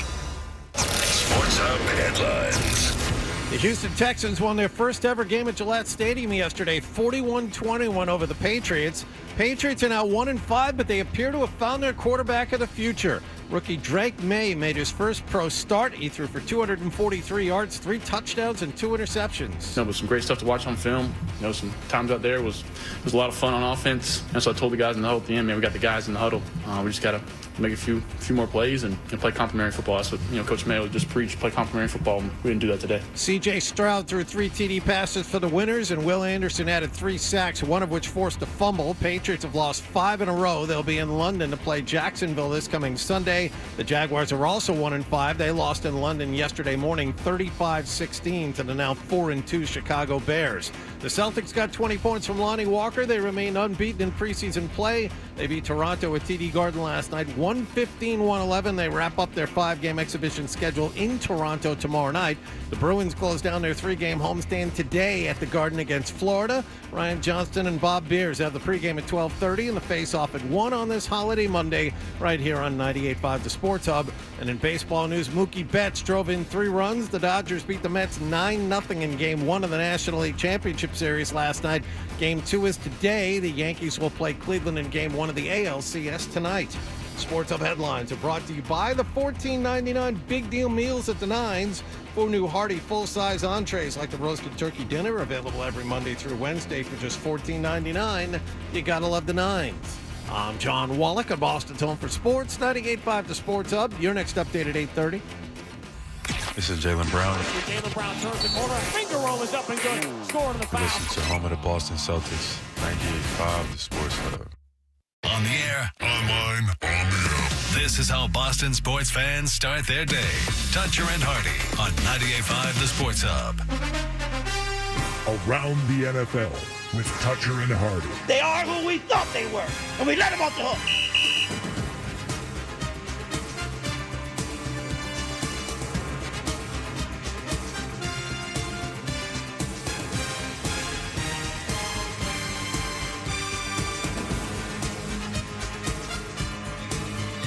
Hey, we are Toucher and Hardy, and we're brought to you by FanDuel. Make every moment more with FanDuel. You can watch us on YouTube, and this is the time to do it as we go around the NFL. Hardy, we just talked before the show. Where do you want to start, baby? We'll start with last night. I mean, I was locked in on the Patriots yesterday, and then, of course, the Lions-Cowboys, which we'll get to. But I found myself to the point last night where I'd watched enough football. And looking in on Bengals-Giants, it was interesting a little bit early on. Shotgun snap. It's a 5-man rush. Burrow runs. He's at the 35, the 30, 25, 20, 15, 10, 5. Dives for the pylon. Yeah. Touchdown! A 47-yard touchdown run by Joe Burrow. Who's our color analyst? Is that Dave Lapham? That's Lapham, yeah. Yeah, he sets the standards which others follow. He's just, he did. You're absolutely right. He sets the standard, just a loud dummy yelling, which is, you're going to think that this is, kissing his ass, but I don't know why you would think that I would do this. Scott Zolak is 1,000 times better than these other color analysts. Look, what's his face for the Jets, the old linebacker, I can't remember who it is fine. He doesn't, yell. Marty Lyons. He doesn't, yell and scream like these morons. But Scott's a bit, and the guy from the Steelers is like Lapham, but not as corny. But they're pretty much follow the same playbook. Cephalo in Miami is interesting. Is Cephalo still alive? Is he? I just assumed he was still doing the games. I don't know. I gave Crash a Jimmy Cephalo jersey as a groomsman in my wedding. That was the player I picked for him. But nonetheless, it was a bad game. The Giants, the Cincinnati defense sucks. I have no idea why they couldn't even run the ball against them. They really... But that's what won them the game. I mean, Joe Burrow, he was 19 of 28 for 208 yards. We just heard the rushing touchdown. But otherwise, it was the defense. Burrow said so himself. Fortunately, we were able to lean on the defense today. It was great to see them step up like that. They needed that one. We needed that one. But going forward, I know I'm going to have to be better. I know we're going to have to be better on offense. Yeah, you're not going to be. The Bengals, fraudulent 2-4. I would not worry about the Bengals this year. They're not as good as their 2-4 record. They're really not. As a matter of fact, if they had lost, they would have had the number 2 pick in the NFL draft, all things considered. And I can't believe that New York didn't win that game. I can't believe New York couldn't move the ball against Cincinnati. If you hold Cincinnati to 17 points, that's good enough. You shouldn't. Look. They gave up 16 to the Patriots, 26 to the Chiefs, 38 to the Commanders, 24 to the Panthers, 41 to the Ravens. Yeah, and you can't score over 17 points against them. And the Patriots with Brissett scored 16. They're not a good defense. And Go ahead. The Giants won the time of possession, 34-26. Yeah. And by the way, put 7 points on the board. Real quick, just back to was it I think the Patriots game, the time of possession was fairly equal. Oh, it was 50-50, yeah. Yeah, it was 50-50. What a difference it makes. Hold on to the football, get it down the field, score some touchdowns. Amazing how that works. Patriots had the football 34 minutes against Cincinnati. But they have 21 points to show for it. Is my No, I'm talking about. Yeah, I'm talking about on Sunday. No, yeah, you're doing the same game. Yeah, it was like 50-50 yesterday. I thought it was 31-29 or something. Yeah, but the Patriots had time. They were equal with time of possession. It was turnovers. It was turnovers in defense. Cincinnati fans will tell you, they've been in a lot of close games, and they have. They've been in a ton of close games. But the Panthers, the Patriots. Come on. They should be better than the all Giants of those teams. Yeah, they gave up 41 points to the Ravens. Yeah. They gave up 24 points to the Panthers. The Panthers are atrocious. They gave up 38 points to the Commanders. Come on. It's 16 points against a Brissett-led Patriot team, which is the equivalent of 60 points from anyone else. Look, this is all just conversation. The highlight that we are all watching collectively as an NFL viewing planet came from Dallas yesterday. Single back Montgomery. Jared takes, tosses to Montgomery, flips it back to Amon-Ra. He gives it to Goff, who's going to throw downfield. He's got Laporta, makes the grab. 20, 15, 10-5, end zone, touchdown Detroit Lions. How about a little razzle-dazzle in the Lone Star State? 52 yards. They're not bad either, the Detroit guys. That was a cool play. You got Jameson Williams scoring the touchdown, which you had to bet on. You got the Detroit that you took huge in that game, but Aiden Hutchinson, a broken fibula. I'll ask you the same question I asked Hardy off the air, and we'll see if your answers match. Hutchinson is their best defensive player. Can we agree on that? There's no debate. He's their best. He's their best defensive player. Who would be? It's no one in the secondary. We know that. So the secondary was okay yesterday. He's their best defensive player by far. He's the most important player on the team. Okay, can the Lions win the Super Bowl without him? I don't know.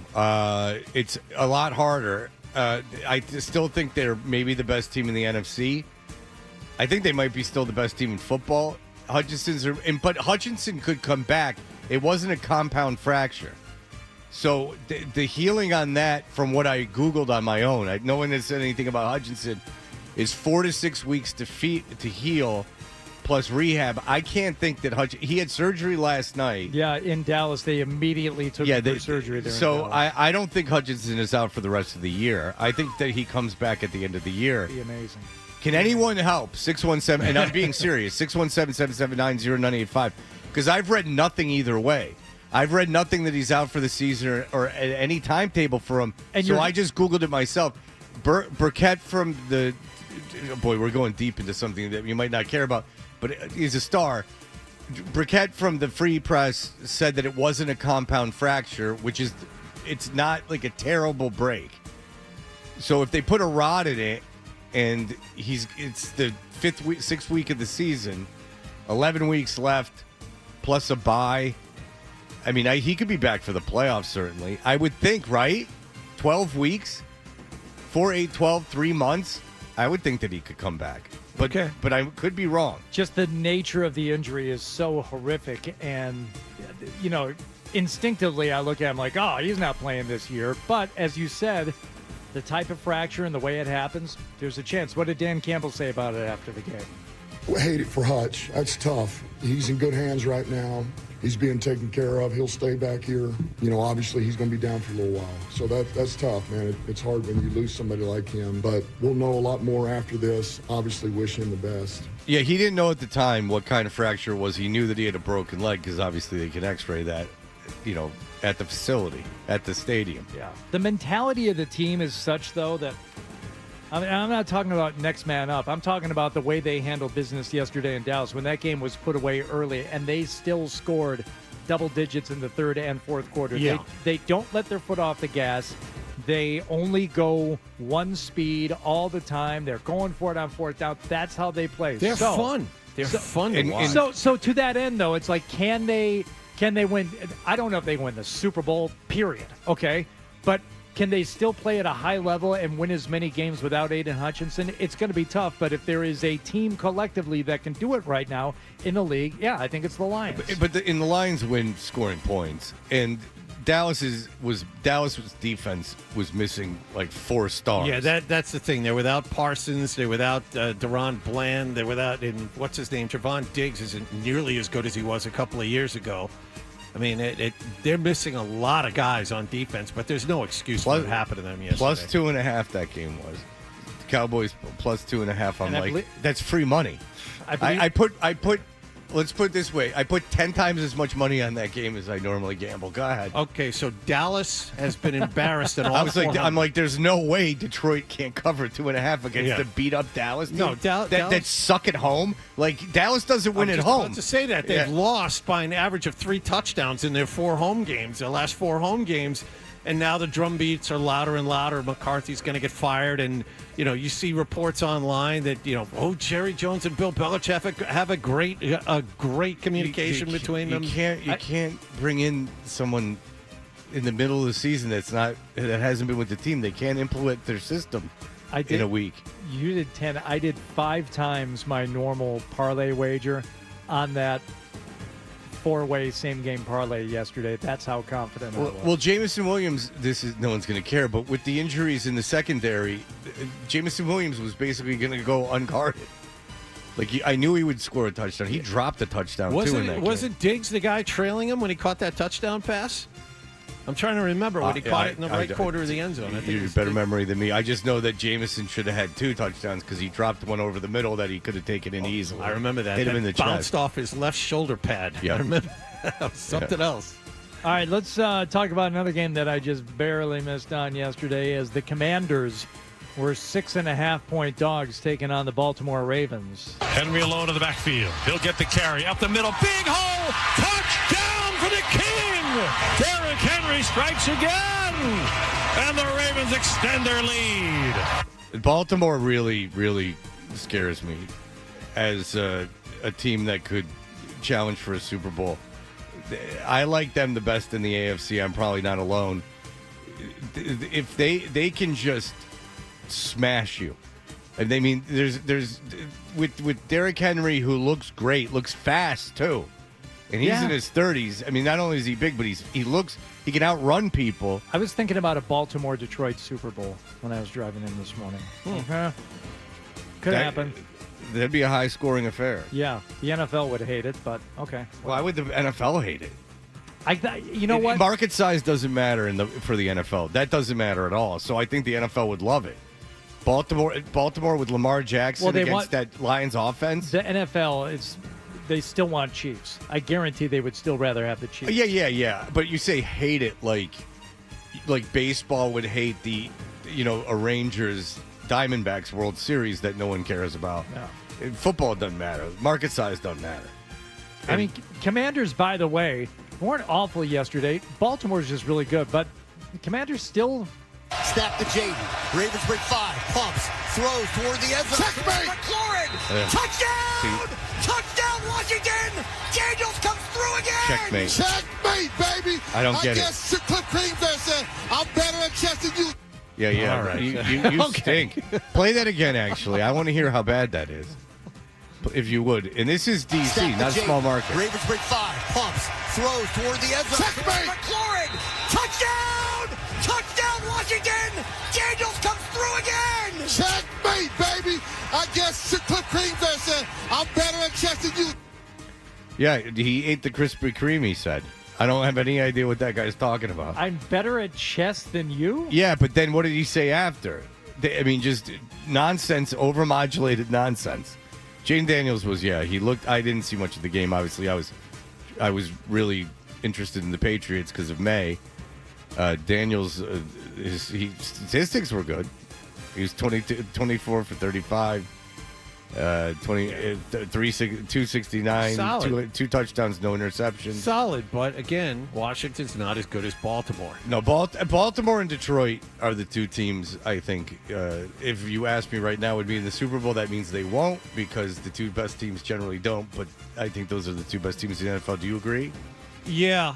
I mean, look, I will never bet against Patrick Mahomes. It's of course, chalk. You can't bet against that guy. It doesn't seem to matter. But he's got that Brady thing. It doesn't matter who the roster is. And I'm around not him. even asking you to predict the Super Bowl, but just the best teams, teams as a team. What I've seen from Baltimore the last 3 weeks, there's no team better than them. Yeah, I think the Lions in Baltimore. Are The Lions are fun to watch, and you guys are talking about a Baltimore and Detroit Super Bowl. I look forward to that. Oh, it'd be great. It'd be fantastic. It's you know what it would be? Razzle dazzle. Ben Johnson against a Lamar Jackson running all over the place, throwing on the run, throwing 5 yards in front of the front of the line of scrimmage as he did yesterday. All right, we'll be back. Touchdown, Washington. Daniels comes through again. Checkmate, baby. I guess Cliff Greenfield said. I think that's London Fletcher. I just looked it up. I think that's London Fletcher. I guess Cliff Greenfield said. Yeah, but London, if you're from London even, you would have the same language. I guess Cliff Greenfield said. Those aren't words. Play it again. If anyone can tell me what he's saying, please do. I guess Cliff Greenfield said, I'm better at chess than you. Brian has a theory on Aiden Hutchinson real quick. Brian, go ahead. Guys, he's not playing this year, okay? If he was an accountant sitting in an office, fine. He's going to have that rod removed at some point. I don't know if they put a rod in. I don't even know if they put a rod in. Well, I'm going to assume they did. That's what they do. I know. I've had compound fractured femur. But he didn't have a compound fracture. I know that, but just wait a minute. Put one and one together. He's, just getting your best backup guy, and he'll do an adequate job. What are you doing right now, Brian? I just sitting eating my breakfast at a rehabilitation medical facility in Randolph for a brain disorder. All right, okay? There you go, Brandon. Thanks you. Brandon. Appreciate it. I push back on Aiden Hutchinson not being able to play again. I say to you, sir. I guess Cliff Greenfield said. Yeah. All right, we'll be back. We'll continue to go around the NFL. You know who's better at chess than all of us? Play a lot of chess. Move me on to any black square. Not in real life.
Starch Archer and Hardy, and it is Ryan Johnston texted me, and then we looked it up. It is indeed appears to be season ending for Aiden Hutchinson, as Ian Rappaport has said as much, and I guess that it is what it is. So they can they win the Super Bowl without him? I already told you they can. I was talking to Fred that time. Yeah, I mean, it makes it a lot more difficult. But, I mean, has there ever been a team that hasn't been missing a major piece in a Super Bowl? I mean, you would think not, but we'll see.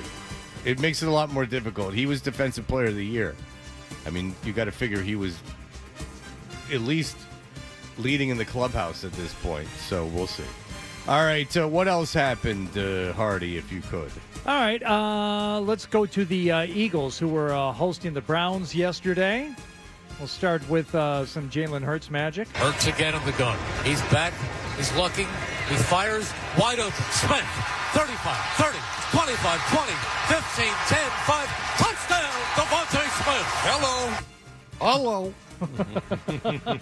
Hello. How are you? Devontae Smith magic, 3 catches on 4 targets, including that long of 45 yards for the touchdown. Nick Sirianni getting lots of attention for the attention he was giving to fans toward the end of the game. Nick, what do you have to say about your little back and forth? No, just excited. Just excited to get the win. Yeah, it's hard to win in this league, so we're excited to get the win. Yeah, but you were jawing with fans. Openly taunting fans while you were on the sideline, yeah, Nick. who have been calling for your firing. All right, you're not going to tell us anything about it. What about Jalen Hurts? What do you have to say about it? I don't know what exactly happened. I've kind of been put on notice on some of it. I didn't see anything, but I encourage him to be himself. That's who he is. I don't know who else said it. I know I spoke to him. You know, a reassurance of, you know, we trust who you are. We trust where you are as a coach, and we know we can build with you. Yeah, Sirianni has a lot of trouble. Here is the Philadelphia Inquirer's front page. Constipated offense. Kellen Moore's Eagles scheme, or is it Nick Sirianni still looks listless?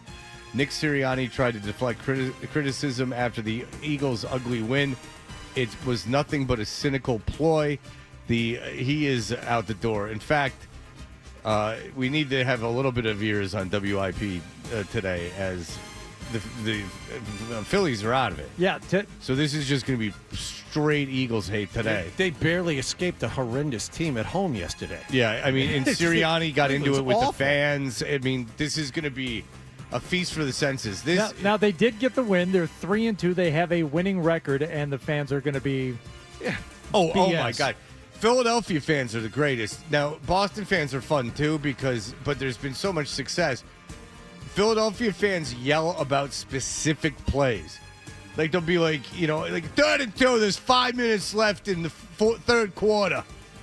And Sirianni doesn't go play action. The defense was not fooled. Meanwhile, Sirianni, this all seems to be very strange to him. He's like, what's all the hubbub? But y'all are making a big deal about it. I mean, it's like, guys, we're going to figure it out. We're going to fix it. We've known how to score in the past. Like, we get it. You guys have a job to do, and you're going to fixate on one thing, and you're going to be like, oh, they haven't started fast, or they haven't turned the ball over. Like, we got it. Like, we're going to do everything we can do to fix it. Like, and I don't want that to be in their heads. That's why I'm basically telling you guys, all right, we got it. We'll figure it out. Okay. Well, then don't put it in their heads. Like, tell them not to look at the media. Yeah, you have a negative scoring differential after 5 games, even though you have a winning record. Congratulations. If I'm him, why do you even want that job anymore? I'd want him to fire me if I'm him. Unless they go to the NFC, unless they go to the Super Bowl, everyone's going to forever hate him there. I mean, even if they lost in the NFC Championship game, they'd still blame him. Even if they win the Super Bowl, you could get fired. I mean, my God. It happened to Peterson. He won the Super Bowl. He got fired less than 2 years later. Well, I mean, matter. He can really. That guy can coach. I mean, there's evidence yesterday. If you want to go into that, Hardy, he just mentioned Doug Peterson. If you want to go into how his team fared early Sunday morning. Yeah. Yeah, we can jump ahead of that one. We're going to go Caleb Williams next, but that is Caleb. Oh, that's Williams. right. That's Caleb sorry. Williams, Sorry. Yes. No problem. So Caleb By the way, Williams, I have forgotten that we had early morning football now 2 weeks in a row. Yeah. Turn on the TV, I'm like, oh, that's right. This London game that gets hyped nonstop during the week, sometimes with Steve Irwin's kids, who I thought were Australian. I'm like, why are they pumping up the London? Okay, whatever. All right. I got it, and I forget anyway. Yeah, but Caleb Williams played yesterday, and you're seeing that he is indeed incredibly talented. The first 3 picks in the draft between May, you've seen how Daniels has played, and the way Caleb Williams has been playing after the first 2 weeks.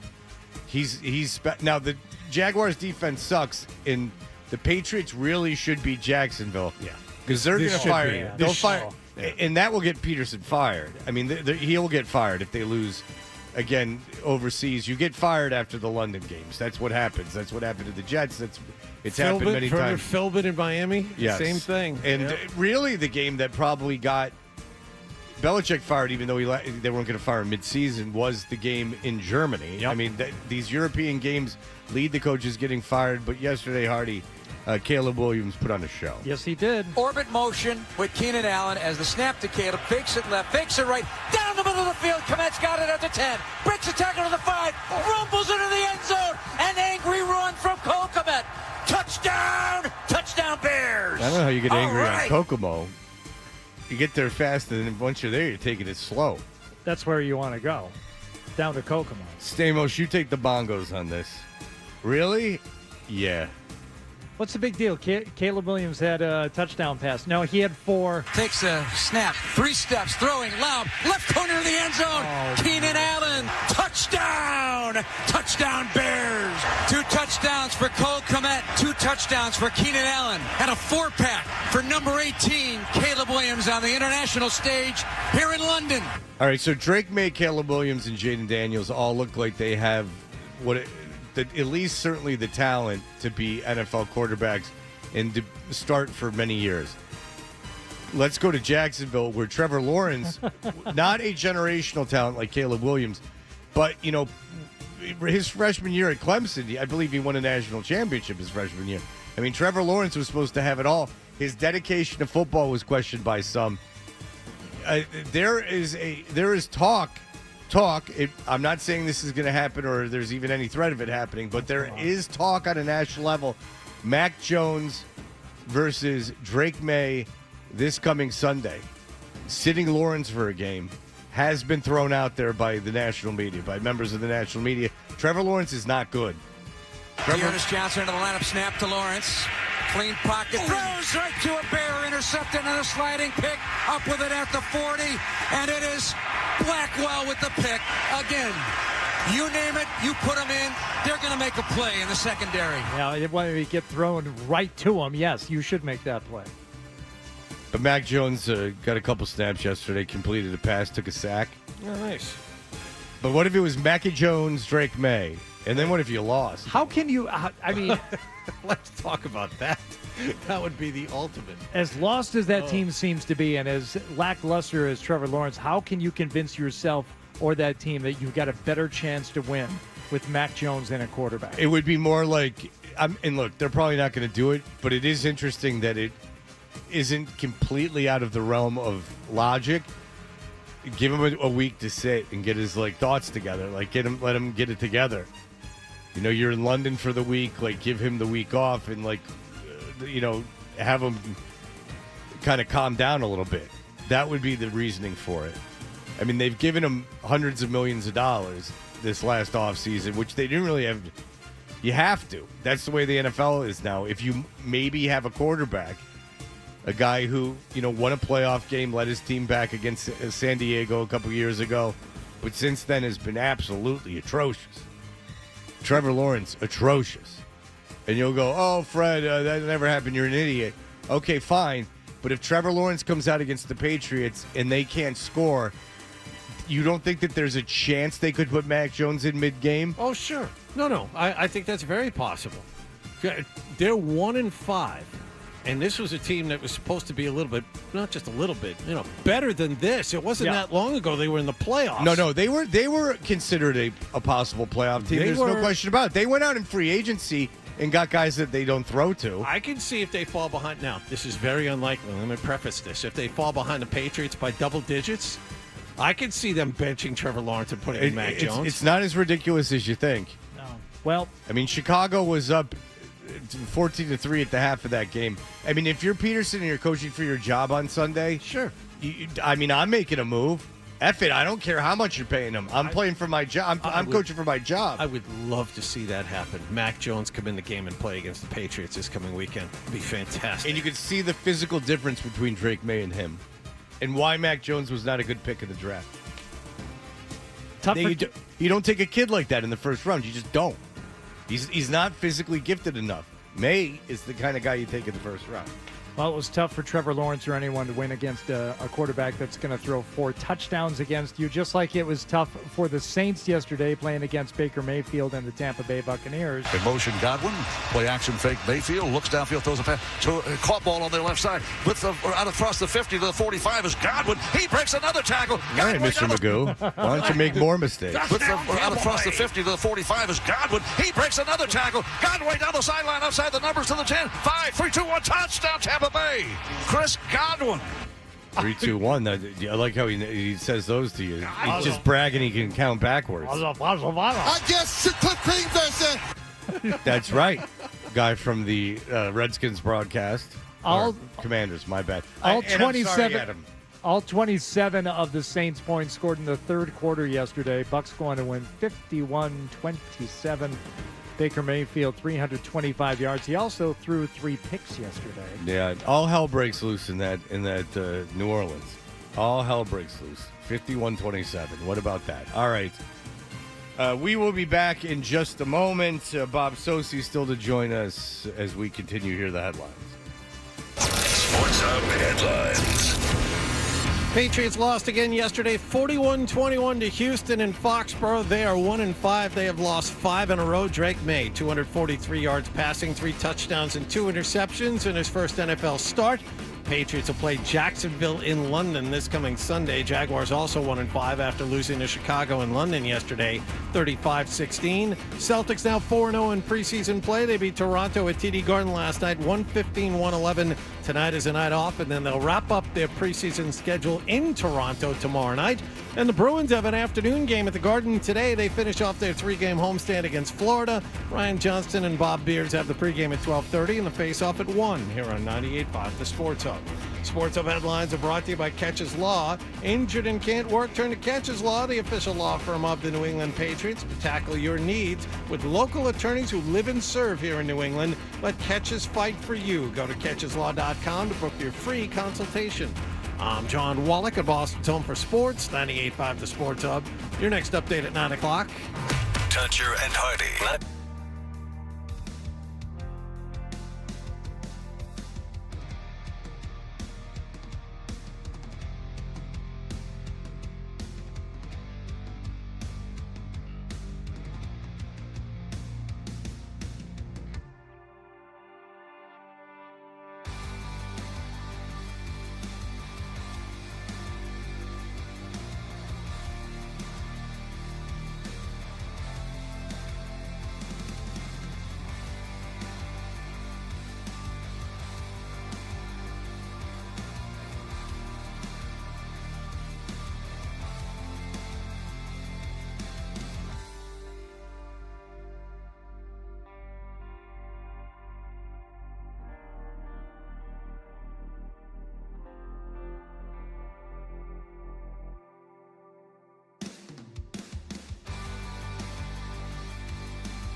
that Dutcher or is that Hardy? I know, looks like a poodle. It's an effing poodle, dumbass. The Sports Hub.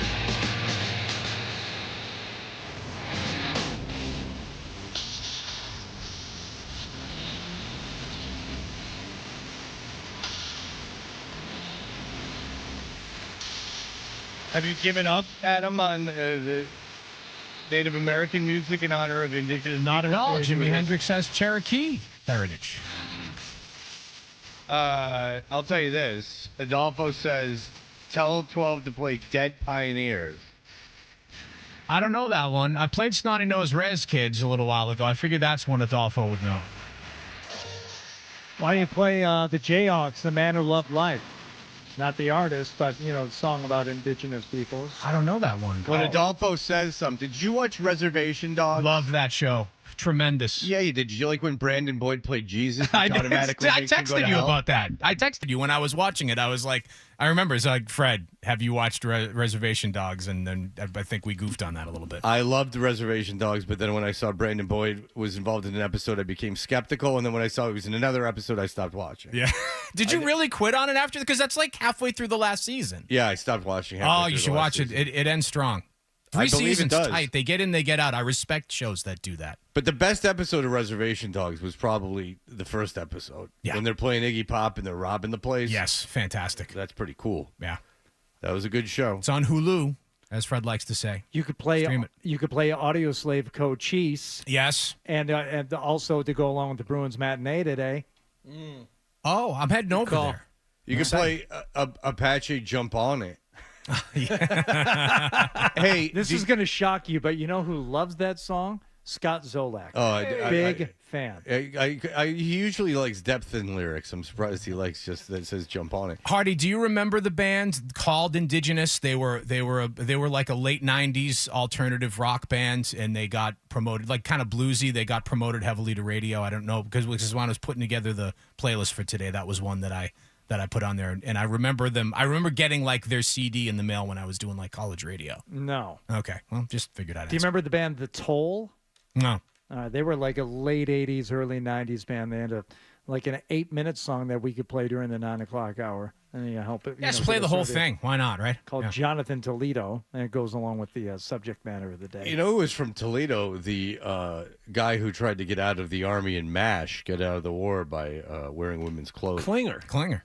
And he had an LBG. No. T. No. LPG, like a ladies' professional golf event. Yes. Yes, in Toledo. In Toledo. Yes. Yeah. I couldn't do the acronym in my head. Yeah. There's so many acronyms now. I can't. I don't want to offend anyone. I gotta go through all the acronyms and make sure I'm not doing it in something. Milo and everyone else, the acronyms. Oh, I know. The Ackermans. Yeah, go ahead. Drake made his postgame yesterday. Obviously had a lot to say as he was your starting quarterback. Shout out the fans. I thought they were great. Gave me goosebumps running out there the first time. And they stayed, basically almost the whole way through cheering. And, it was pretty sweet to be out there in the Reds. Like I said, I think didn't come out with the win. And that's kind of the goal, especially in your first start. You want to come out with a win. That'd be something pretty special. Got to be able to watch the tape and learn from it and bounce back. And so we got a long flight, so get ready for playing overseas. Which is fine, but I feel you know like what gives me goosebumps? What's that? The American flag.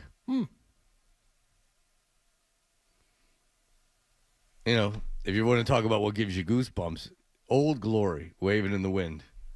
I'm going to let you wave in the wind on this one for a minute. That's just how but that's me as a patriot.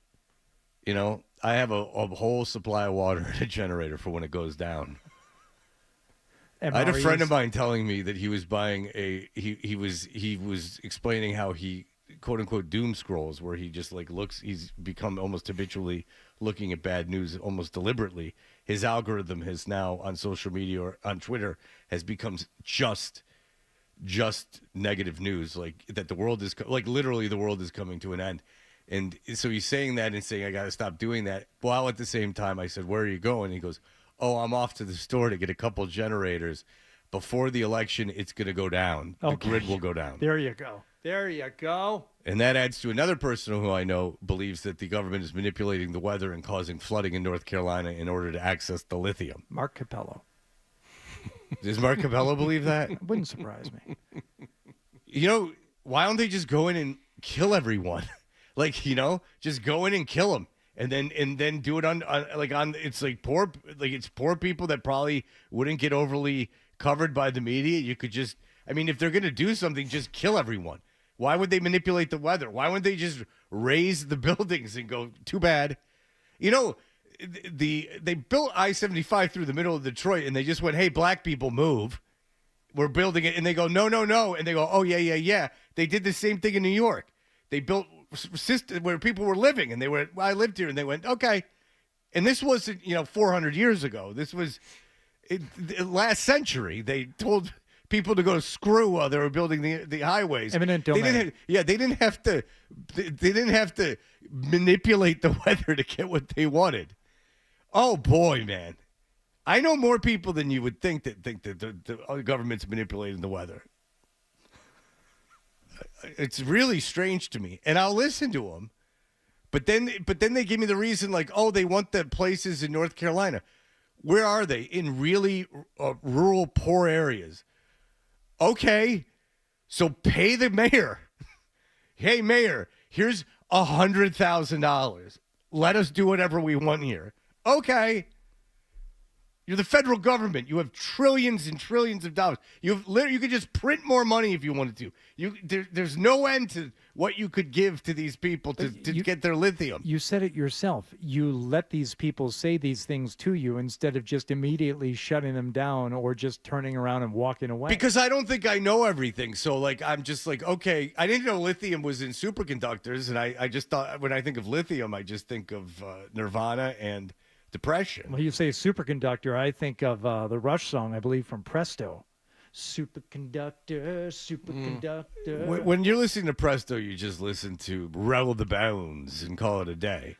Well, we heard Drake May a minute ago before you took us down the flag and government manipulating Well, he the said weather tangent. he said that what gives him goosebumps, and I said, "Oh glory, my lady up there." Well, I think our own Ryan Beaton got some goosebumps when he was listening to audio this morning and couldn't take how many times Drake May was once again saying, yeah. Mm-hmm. So while they have been edited and scrubbed for our purposes here, Ryan did set them all aside for us so we can listen to them all strung together. Yeah. I think, I was a little amped. I think, Houston, Houston, we're good. Yeah. I think, first and foremost, just blessed. Thank the good Lord. Yeah. I think 2 minute, yeah. That's just last night. That Belichick like lip smack right in the middle too. It's just last night. He just turned 22. Yeah.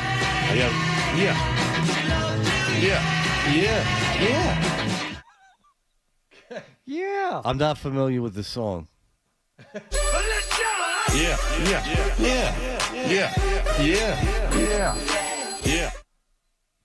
Yeah. The lip smack. In our days, 'cause I found God.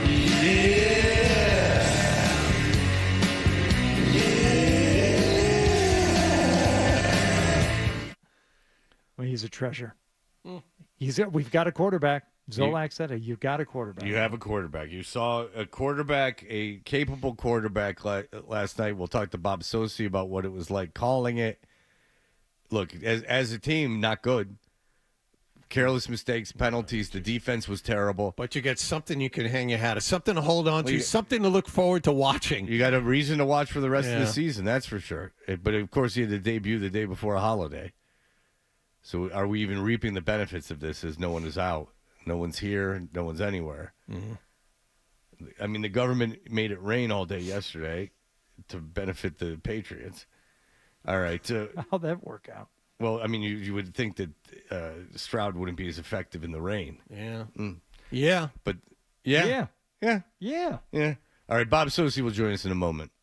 Stay tuned for more Toucher and Hardy on the Sports Hub. All right, half of men over the age of 50 have erectile dysfunction. In fact, ED can impact younger men as well, even in their 30s, which makes it one of the most pervasive conditions in medicine. And you might be thinking, all right, that's it. I throw in the towel. I've tried the pills and herbals, and they've failed.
98.5 The Sports Hub. Your next update at 9:30.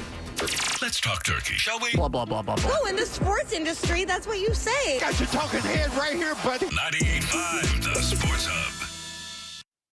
Ta-da! We're back with Toucher and Hardy on 98.5 The Sports Hub. Here's the excitement.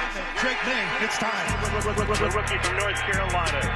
Just past his 22nd birthday. In the pocket. Feeling pressure, starts to runs into his teammate. Carries it, both arms on the football across the 35. Barreling forward before he's tackled. Run of 11. That's the difference, the escapability. Shot the snap back to May. He wears back. There's a long ball down the right side. There's some separation. Touchdown pass. Keyshawn Moody on a perfect dime from Drake May. Mayday! What a time for the first touchdown of his career as a Patriot. This thing brought down rain. Just drops it in the bucket. Play fake by May. Drops back. Looks to the end zone. Throws it left. Henry catches the two. Into the end zone. Touchdown.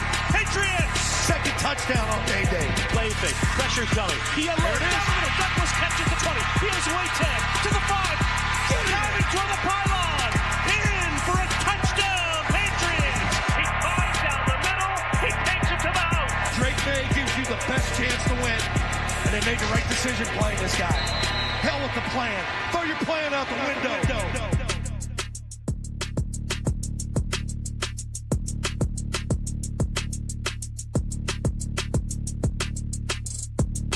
Hey, we're Toucher and Hardy, brought to you by FanDuel Sportsbook. Make every moment more with FanDuel. Watch us on YouTube. Subscribe to the channel, 985thesportshub.com.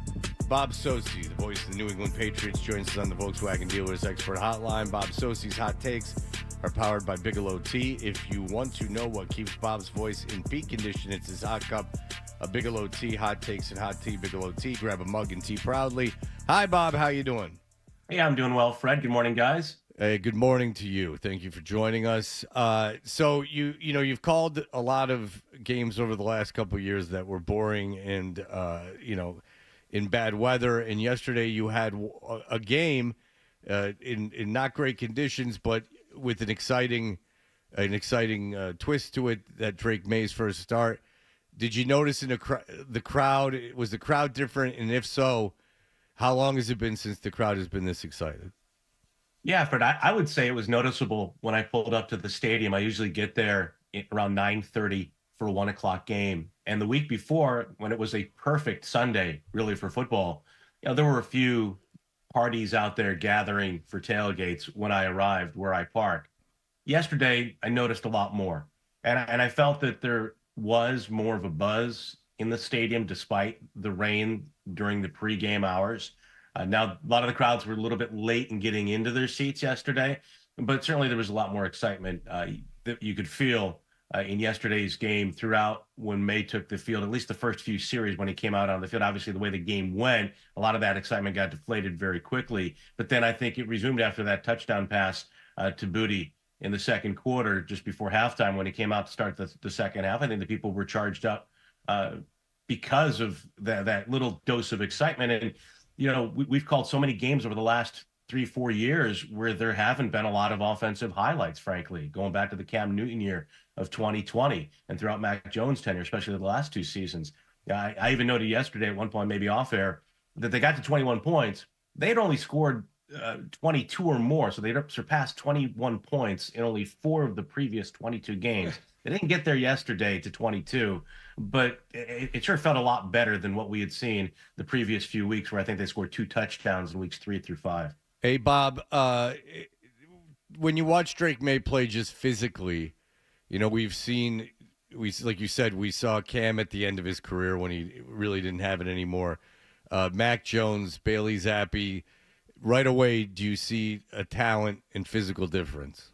I think you do see the physical difference for sure with the last 2 quarterbacks you mentioned. We did see Cam in a diminished, passing state here with the Patriots, and even as a runner compared to when we saw him in 2013. I remember the Monday night game in 2013 down in Charlotte.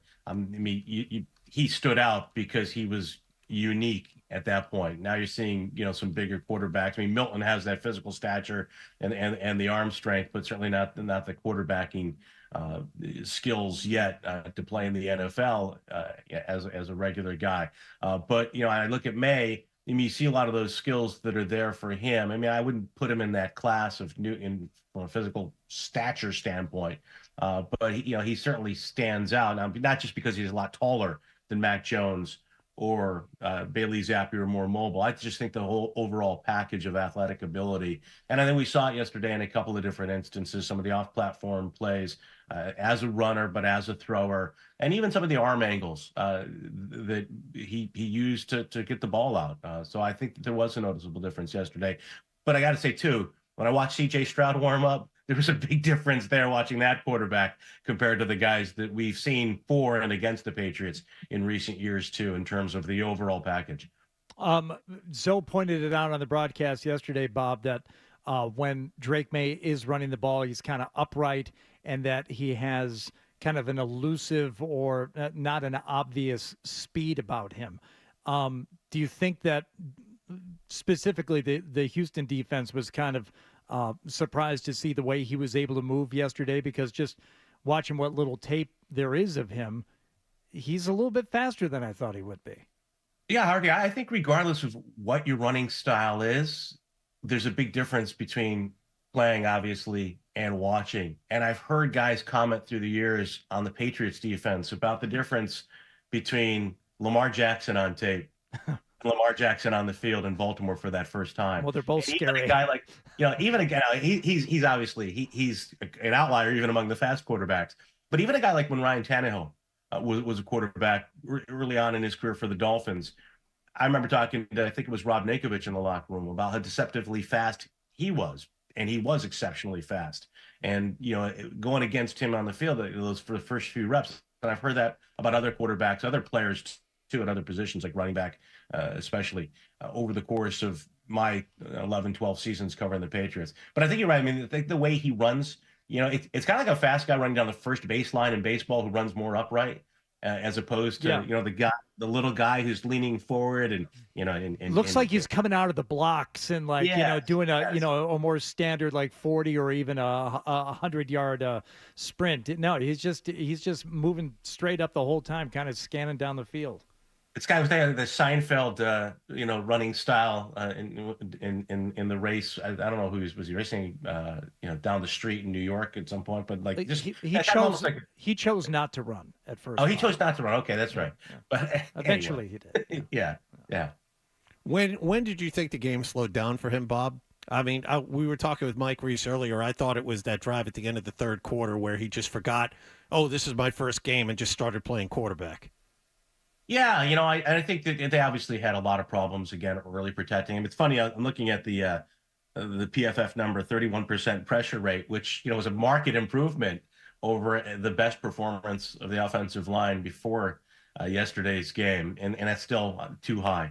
So I think there certainly was a lot of pressure on him early, and you did see as the game went along. I think the series after the strip sack. So to your point, I think that's about when it seemed like he found a way to get his timing. And he talked about it afterwards too, that the game did slow down. And Hunter Henry as well commented on that in his post-game remarks. So I think we're hopefully going to see more of the same when he takes the field against Jacksonville. But one of the things, and I believe it was Phil Perry who might have mentioned this or touched on this, Drake is is a guy who at the beginning of games is he talked about too, like guys trying to calm him down and on the sideline. Is very excitable. And, I wonder how that's going to factor into the play calling if that continues early on, just to try to get him into the game, into the flow of the game without being overhyped at the outset. All right. The defense is bad. That's a little shocking. Yeah. All right. Because I wanted to start, as I did every break, we talked about it about, look, Drake May looks like he deserved to be the number 3 pick in the draft. Hopefully, he doesn't screw up what he's learned since he's been in here. He doesn't fall back into bad habits. But obviously the talent's there. So good. That's good to know. But they did lose the game. Let's get into the actual game. They lost that game by 20 points. And it wasn't this time entirely the offense's fault. The defense played very poorly. They gave up 2 50-plus yard runs. They also, a lot of penalties. I know the first pass interference was BS, and you guys called it out. That was called on the Patriots. It should have just been 3-0 at that point. But, it is sort of sloppy coaching. They start slow. You're already down in that game, a game you knew you couldn't get down in. You were penalized, it's obvious, but on the kickoff, the opening kickoff, there were penalties all over the place. This is a coaching situation. Is this just, in your opinion, Mayo being new, having to learn how to tighten things up? Well, clearly, whatever the reason it is, right now, a team that doesn't look like a very well-coached team, and a lot of different faces, as you mentioned, Fred. And we talked about it a little bit more off air, I would say, yesterday than on air. That it's not just a talent deficiency, but the way they played against the Texans yesterday, and particularly what you mentioned, the continuation of the penalties after 12 accepted penalties against Miami. And yeah, you could talk about a couple of calls in that game that were questionable or non-calls. There was a blatant face mask the officials missed on a handoff to Gibson. But throw those out because there were still far too many penalties that were legit and too many mistakes that were legit. And I think that, whether it's offense, defense, special teams, I think that's the crux of the remarks, the way I infer them from Gerard Mayo yesterday when he said, I let him down. The team we let Drake May down in his first start at quarterback. I think it was an acknowledgement that, they weren't a sharp unit out there by any stretch. I mean, they didn't even come close to that. And I think the thing too, for me, with regards to the defense, and you mentioned those big plays, it's even when they're set up in a good position now, as they were several times when Houston had the ball deep in its own end, immediately, it's like a pitcher who gets a run, and I'm going to use another baseball analogy, in the top of an inning, then goes out in the bottom of the inning, after his team puts something up on the scoreboard and immediately gives up a double or a triple.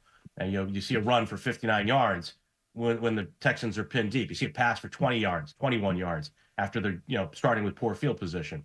So it seems like even when there were times where the Patriots had some components of complementary football that put them in a disadvantage offensively, I mean, one play later, now the field is flipped and the defense hasn't done its job there. And they're no longer in a situation where they have the offense on their heels. Now their back's against the wall.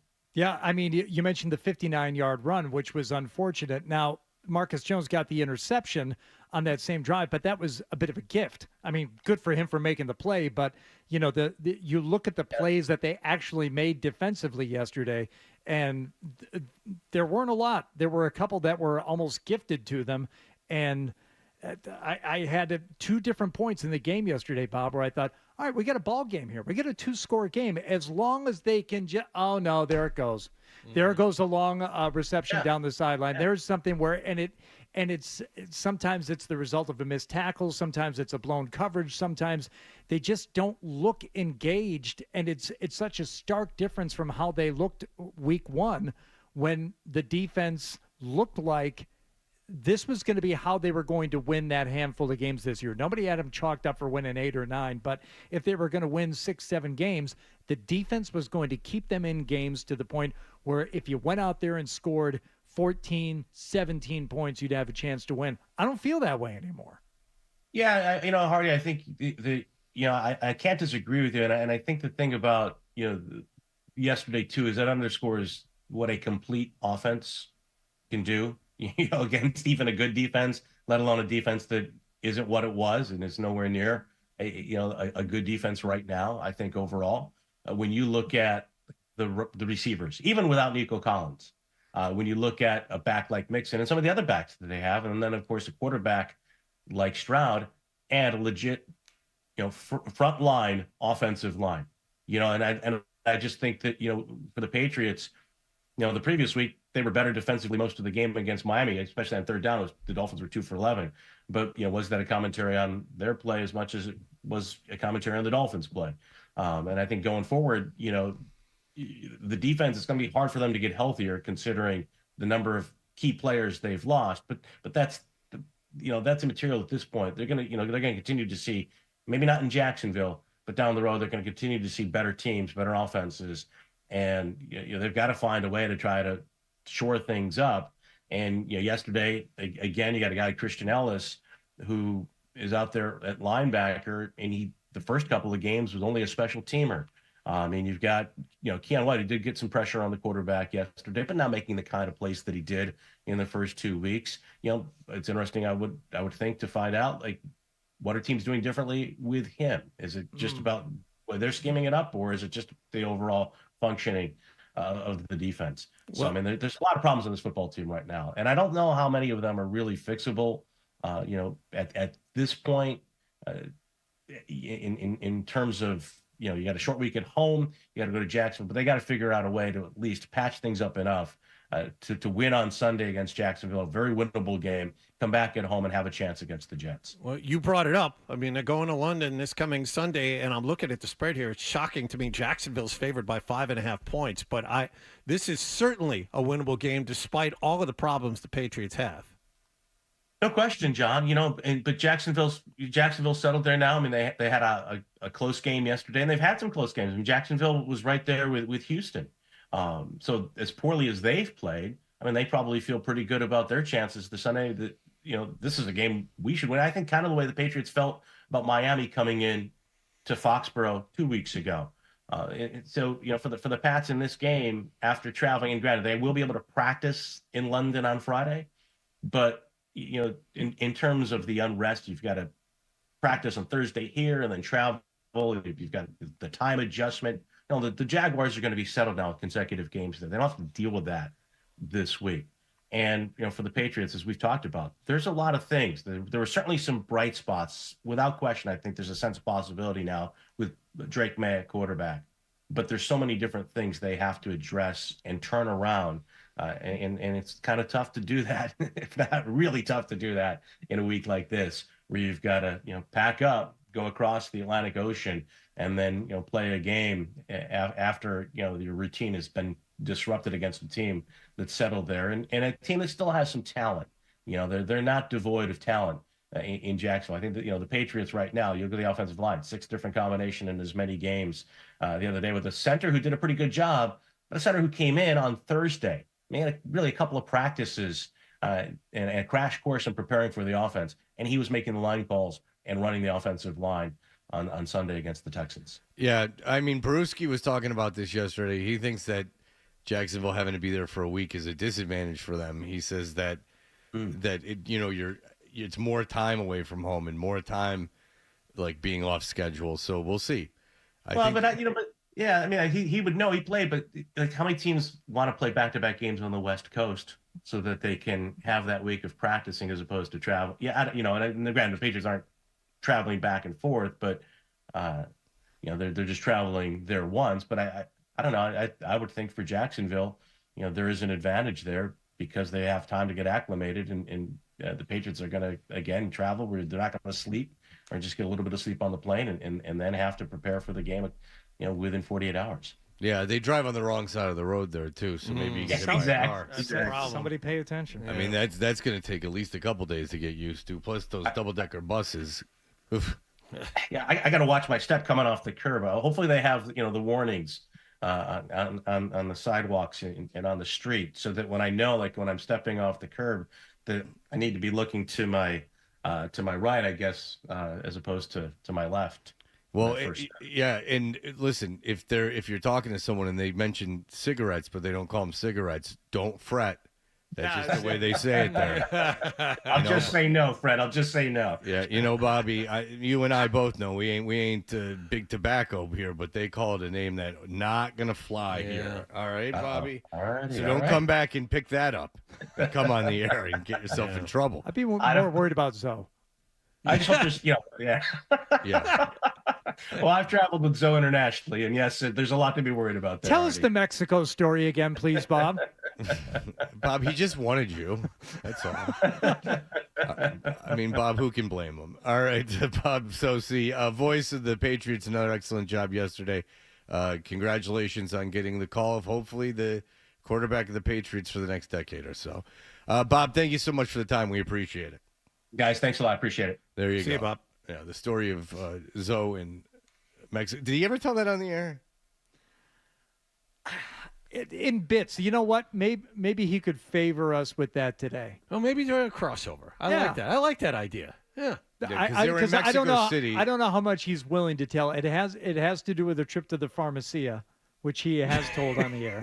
Yes. It does have to do with him trying to climb into the back of a policia car, and then him getting dragged out by some Patriots personnel. I think the listening public would benefit from a story like that. And then upstairs to his room where he mistakenly, ? Stumbled into Bob Sosie's room. At that point, I'll let Zoe take up the story. Yeah. I just read this That'd be fun. or listened to this book by this guy who was the editor of Details magazine, and it was called Take As Prescribed or something like that. He was this big. It's kind of funny because he's this huge opiate addict, but he never sniffed or shot any of it. It was just he just swallowed pills, and so he was swallowing like 30, 40 a day. Oof.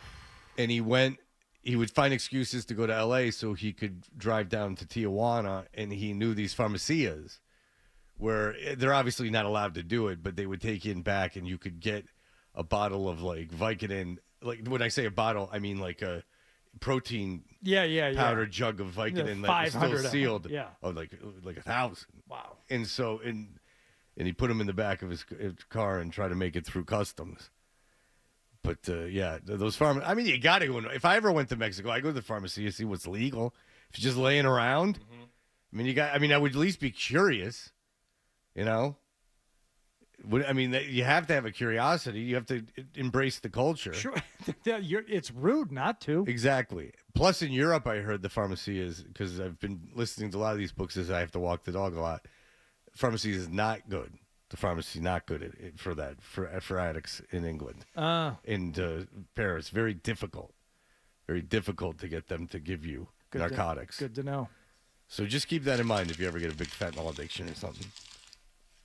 Don't do the fentanyl, kids. Kill you. All right, we'll be back in Uncle just a minute. And that's from your Uncle Fred. We'll be back in just a moment. More Toucher and Hardy on the...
bit. The email bit. We should do the email bit. It's a great idea. Let's do the email bit.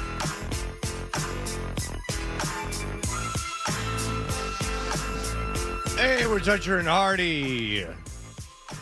As Joe Murray's been saying, it's the Mayflower. He's been putting the Mayflower up. It's a picture of the Mayflower with Drake May on all the things that catch the wind. What are those called? Sails. Yes. The Mayflower very insisting on a lot of sails. You could have gotten by with less sails. Oh, they wanted to get there quick. I think about that. Well, they didn't even make it to the When you're East watching like Master and Commander, and they got all those stupid sails up there, it's like you don't need all those. Was that a good movie at all? Oh, it's a really good movie. Really? Oh, with the Russell Crowe? Yeah. I thought that was panned when it came out in the theater. I never saw it, so I don't know. Yeah. All right. So you can email John, Jon, at 985thesportshub.com. You can go and you can email Hardy at 985thesportshub.com. You can email me, Toucher, at 985thesportshub.com. Follow us on social media at Toucher and Hardy, Instagram and Twitter. At Fred Toucher on Instagram, where I am blowing up. I'm becoming a viral sensation. I have over 24,000 followers. How many? Over 24? 14, 15. I haven't looked looked over the weekend, but I'll tell you this. Each and every one of you mean the world to me. Huh. Wow. And I just want to thank you. Nice. Thank you for following me. Yeah. Just smash that follow button and let's get this thing, let's turn this into a revolution. You know, and speaking of revolution, there's a lot of revolution soccer content on there as well. I'm a big fan. Right. And even though it's been a lackluster season, we'll call it, true supporters, as you are called, and members of the Midnight Riders, like Freddie T, stay with their club throughout the season, throughout the campaign, and you're there for all of it. Yeah, I give out lemon wedge or orange wedges at the end of every game to the players. Mm-hmm. I'm there with everything. I bring a big Ziploc bag full of orange wedges. And if anyone has a gluten allergy, I have some gluten-free That's nice. Popcorn snacks. That's good. Yeah. Sarah and Everett emailing twice this morning. That's good because it's a holiday. She could pick up some slack for us. Talking about Salem's Lot, because I watched the new version over the weekend, 2 installments, even though it's only an hour 50. I can't do that in one shot. Not when you started at, 8:20 on Saturday night. And that was the great thing about TT Boy. It was never just one shot for him. He was just getting started, as he'll tell you in his interview. That's impressive. I understand. Good for him. Yeah. No, so I did watch it over the weekend. Sarah said the scene where David Soul, a.k.a. Hutch from Starsky and Hutch, opens that coffin sticks with me to this day. But the scariest movie is Prophecy.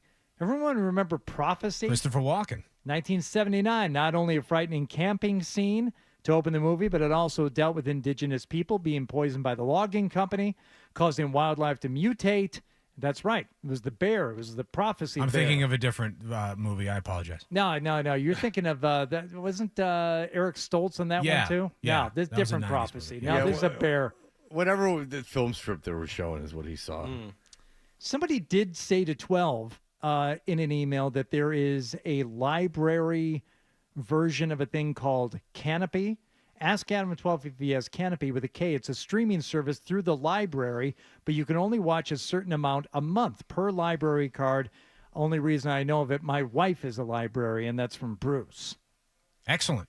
Canopy with a K. I'll look into that. Actually, you know, now that Why you're don't you mentioning just it, text your librarian? I know you have Get her him on number speed in the dial. phone. Yeah. Do you know the names of the librarians at the Woburn Library? I used to when my kids were younger, and we went there much more often, and obviously spent a lot of time in the kids' room. But I don't know them by name currently, but I certainly know them by sight to say hello. So, do you know your mailman's name?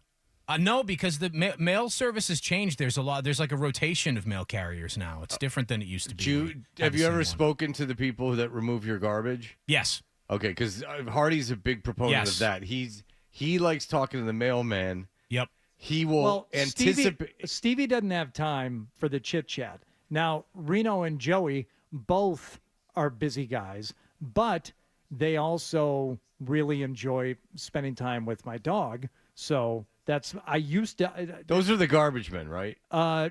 Reno is the recycling guy, and Joey does the trash. Because if you don't know, Hardy will anticipate their arrival. He'll know, like, around, he'll hear the truck, like, and then he'll take the dog outside, and he'll stand with his hands in his pockets and wait for them to come around. No, Scout knows when their truck is still a block away. And she gets up and goes to the front door. She knows the sound of the truck. She wants to be outside. She waits in the driveway. And then if they have time, Reno will get out of the truck. And no treats. She just loves Reno. Joey, he's the treat guy. And Joey, if no one's home, he will leave treats on top of the emptied garbage can for me to give to Scout later, because that means Scout doesn't get to go outside and see him. What a blessing that you have afternoon pickup in your neighborhood, so you can be on hand for all this and not morning pickup. No, this was more. I've seen Reno twice since I started the show, and I think I've seen Joey once. And I got morning pickup. Poor dog's got peanut butter all over its mouth. It's a real situation. I mean, how dare you? It comes in. How dare you? What, just you dog, if you're giving it your dog, you fill up one of those plastic things you put. The Kong. Yeah, the Kong. If you have a lady over and your dog's too hyper around women, you got to throw a Kong in. Why don't you just stick your dog outside like the livestock that you treated anyway? Here, go outside for 4 hours. Dogs love being outside. They couldn't get enough. I don't keep my dog entrapped in my home. Here we go. No, I let my dog be where he wants to be, which is in nature. That's why he's such a good dog park dog. I had a lady, this is true, at the dog park the other day, tell me, your dog, you should film your dog because it could be, your dog could be in commercials. You know what? And put it up on social media. A great way to connect with the public. You know? Video of your dog running around. Shut up, John. Perfect. She really said that, and then you just made something light of it. She said you should tape your dog. She said your dog is so cute. And I said, oh, I leave him outside. And she was, yeah. She's like, that's probably why he's so well behaved. And I said, I know. I got some psycho at work who give me the business about it. And she said, don't mind him. There's always people that are ignorant of how to really treat an animal. And I said, okay, thank you, miss. The one time I was at your house, yes, you had your dog outside, and I could tell how much you wanted to be out there because he was staring at the window, barking, begging to come in. Yeah, you know why? Because there was 3 people in there. And you know what he would have done? While we were trying to take the mattress down, jumped all over the mattress, picked up the bolts, and ran away. It was good he was outside at that point. You don't want him interrupting the work. They just want to be around people. Sometimes they like to help. You know, Fred's dog sounds like Barfy from Family Circus. He's just a little rapscallion, just running around causing all sorts of hijinks. Yeah, he gets into mischief, but we love him. Plus, my cat's always with the lasagna. And he's always pulling tricks on him. The dog's all dumb, but my cat's quite quick. And will be able to pull tricks on him. Cynical fella, though. And I can't get a date. It's Garfield. I'm Jim Arbuckle. Have you guys talked about the Garfield without Garfield? Yes. Yes. Yeah. Brilliant. But that's not as good as Lasagna Cat, where they act out the Garfield strips. That is good, too. All right. You have anything, John? Of course not. Yes. As a matter of fact, I do. As he opens up his email. No, I have it. I thought we were going to break, which is why I got out of it. Okay, John, just keep buying time by talking. No one knows you're doing this. Morning, boys. Hi. You brought up scary movies as a kid, and birds immediately came to mind for our eagle friend, but then it occurred to me that movie was probably his Miracle on Ice, where the little guy finally broke through and beat the bag out of the bigger, badder team. Birds. I should show that my son would get through 2 seconds of that. All right, very good. It is a holiday. It is a dreary day. It is tough. But we had Drake May yesterday. It's very exciting. You should be excited as Patriot fans. You saw that, indeed, he has the physical talents to be a quarterback in the NFL. Now let's see if he can put it all together, if he can eliminate the mistakes that he made. But he didn't look overwhelmed by the moment. That is for sure. He wasn't overwhelmed by the moment. He wasn't. He made some mistakes. He didn't play a perfect game. Your defense is terrible. But nonetheless, you have a quarterback, and that will be fun to watch. They should win. I can't believe they're that big dogs in London. It was shocking. 5.5-point underdogs on a neutral field. Because Teddy Bruschi was talking about how it's that how much of a disadvantage it is for them for the Jacksonville to have to stay in London for a couple weeks like that. How that's not good. How that's no player would want that. Like it's too hard to adjust. Not because it's London but just being out like on the road for 2 weeks is very difficult for players. So I like the Patriots a lot in that game. Yep. The Jacksonville defense is terrible. They should be able to put up a few points. Jacksonville offense is terrible. Yeah. The team is terrible. Their team is really, really bad, and Peterson gets fired if they lose that game. So we'll see. All right, we'll be back. Here are the headlines. Sports Hub headlines. Houston beat the Patriots.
wherever you get your apps today. Is elongating? Weekday morning. Here goes Hardy.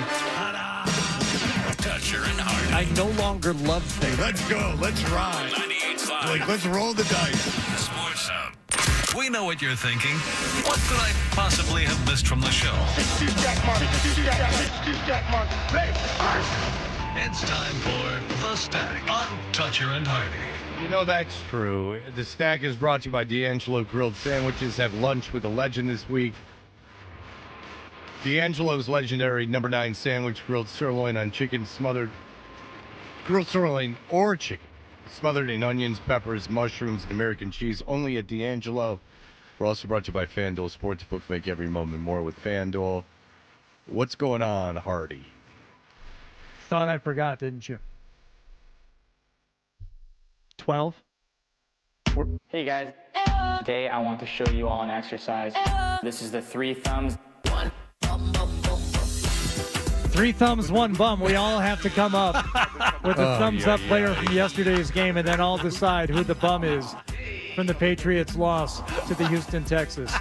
3 thumbs, 1 bum. Some call it 3 up, 3 down. Some call it the good, the bad, the injured. We call it 3 thumbs, 1 bum. Fred, you go first.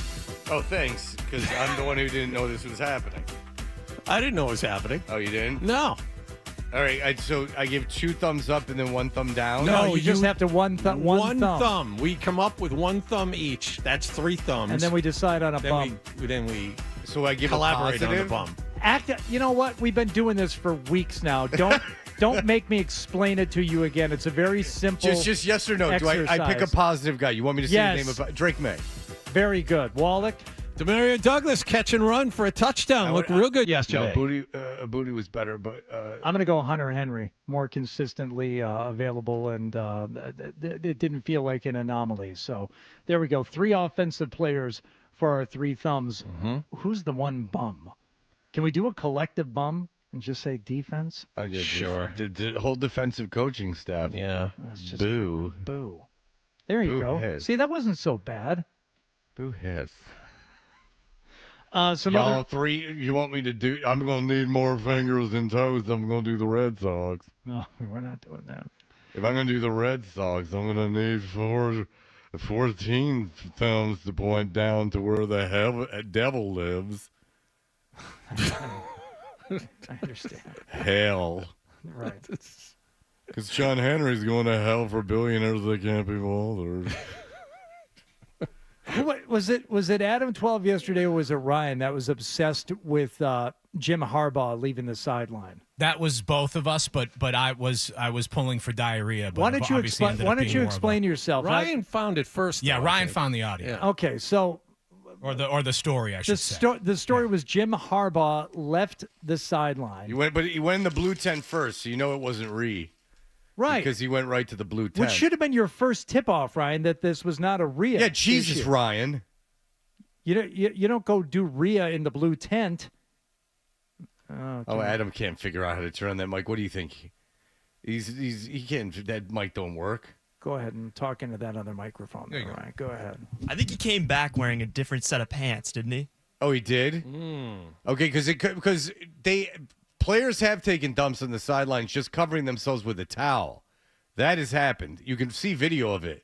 Yes. I thought it would be like a Paul Pierce situation where like he kind of faked an injury in a wheelchair and then came back, and it's obviously he had to poop. So all right. So he said it was his heartbeat felt off, like that atrial fibrillation or whatever. He says he has atrial flutter, which is a type of arrhythmia. I'm reading this, of course, that causes the upper chambers of the heart to beat 250 to 350 times per minute. Ooh. Yeah, you get that. You can get that from the boozing, and Crash had that. And no. Yeah, you might want to turn that off. I mean, you're sitting there saying this everything racial under the sun. I mean, you might want to turn it off. It's just a box of hate. That other room is really what it is. It's like a Klan rally in there, especially on a holiday like today. They just keep it. They all have shirts on that say Columbus Day. Now, I would have been rooting for the RIA issue too, because I'm no particular fan of Jim Harbaugh. But now that you found out it's a heart condition, But maybe that's don't you just feel terrible? Maybe that's just a Trojan horse or something like that. Maybe that was just a way to get off. Maybe Ryan is correct. I do like that John Harbaugh had to end John Harbaugh. I am saying it correctly. I mean John, because everyone Jim. No, John Harbaugh had to end his press conference early because he had to frantically go to the phone to find out what was going on with his brother. Yeah, I bet you it was really killing you. You had to know. BS. It was an excuse to end the press conference, even though they played very well yesterday.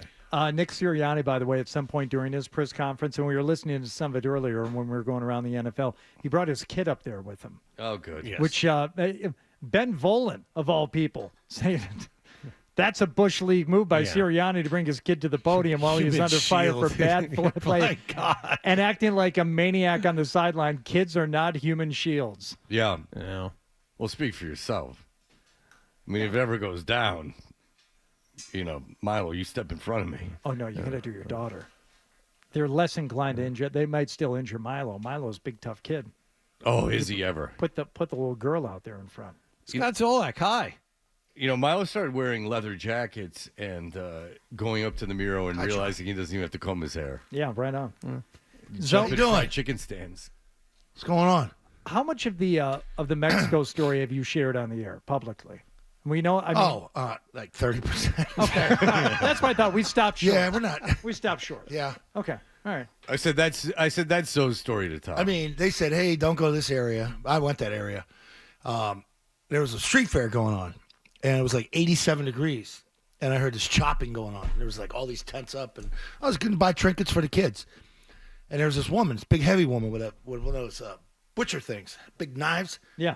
And he's just on this wood thing, and she's hacking raw chicken. Like raw chicken out in the heat. And all the chicken's laid out. It's 87 degrees. And then people are like, give me half a chicken. Give me a quarter chicken. She puts it in there with her bare hands, right in like a Shaw's bag, plastic bag, and ties it up. And they just walk around with like raw chicken. And it's 90 out. Yeah. And I'm like, okay, wow, these people, they have a pretty good digestive system. Yeah. And Meanwhile, I'm worried about drinking ice. And they said, don't drink the ice. And I'm like, well, these people are eating raw chicken. Well, oh, yeah, their system's used to the bacteria. Well, you just go to the pharmacy and take a handful of anything. Well, I went You'll there. Be all right. And it was like, remember that movie Fallen with Michael Douglas? Yeah. And the guy walks in and goes, oh, you can't get any of that stuff with a prescription. He goes, but you want to come in the back and see the good stuff? Yeah. And I'm like, yeah. We're the same. You and me are the same. Yes. That's And I exactly. said, I got pockets. I got cash. That's exactly the story. You did? Yeah. It's a guy, a book I listened to. Oh, my but God, The you guy can goes to the pharmacy and goes You to can the buy back. Oxy. You can buy Percocets, Street Ambien, anything you want, man. Yeah, he bought like a thing of Vicodin unopened, but like a protein powder, Yeah. like jugs. Like There was like a time change in that, so I took a couple things and had some scotch, and it just like you mix that together, and next thing you know, mix you're- that together. you're shirtless walking around outside. Or you're shirtless filming yourself on Twitter, which was what I did. Oh, that's another night. No, that was me. Oh, that was you. Yeah. Yeah, I did that. I put myself. Oh, I on remember Twitter. that. Yeah, we were all Anthony talking Fred. about that at the station. Yeah, I did my show the next day with my shirt off because I figured I got to face this thing head on. I can't act like it didn't happen. Yeah. You put something on Twitter, that thing is up there forever. Yeah. So we got a short one today. Thank you, Bruins. Thank you. Thank you, Columbus. broad Thank you, shift. Indigenous people. Thank you, everybody, for today. Holiday matinee Bruins. And we get the day. Yeah, I know. You're lucky. All right, that'll do it for us. Enjoy Scott. That's right. And enjoy the game. Scott and Mark, and enjoy the game to this afternoon. That's the show, Scott and Mark. Yep. Why not? Zolak and Bertrand. I apologize. I'm too familiar with you guys. That'll do it for us. We worked the holiday 4 hours. Bye.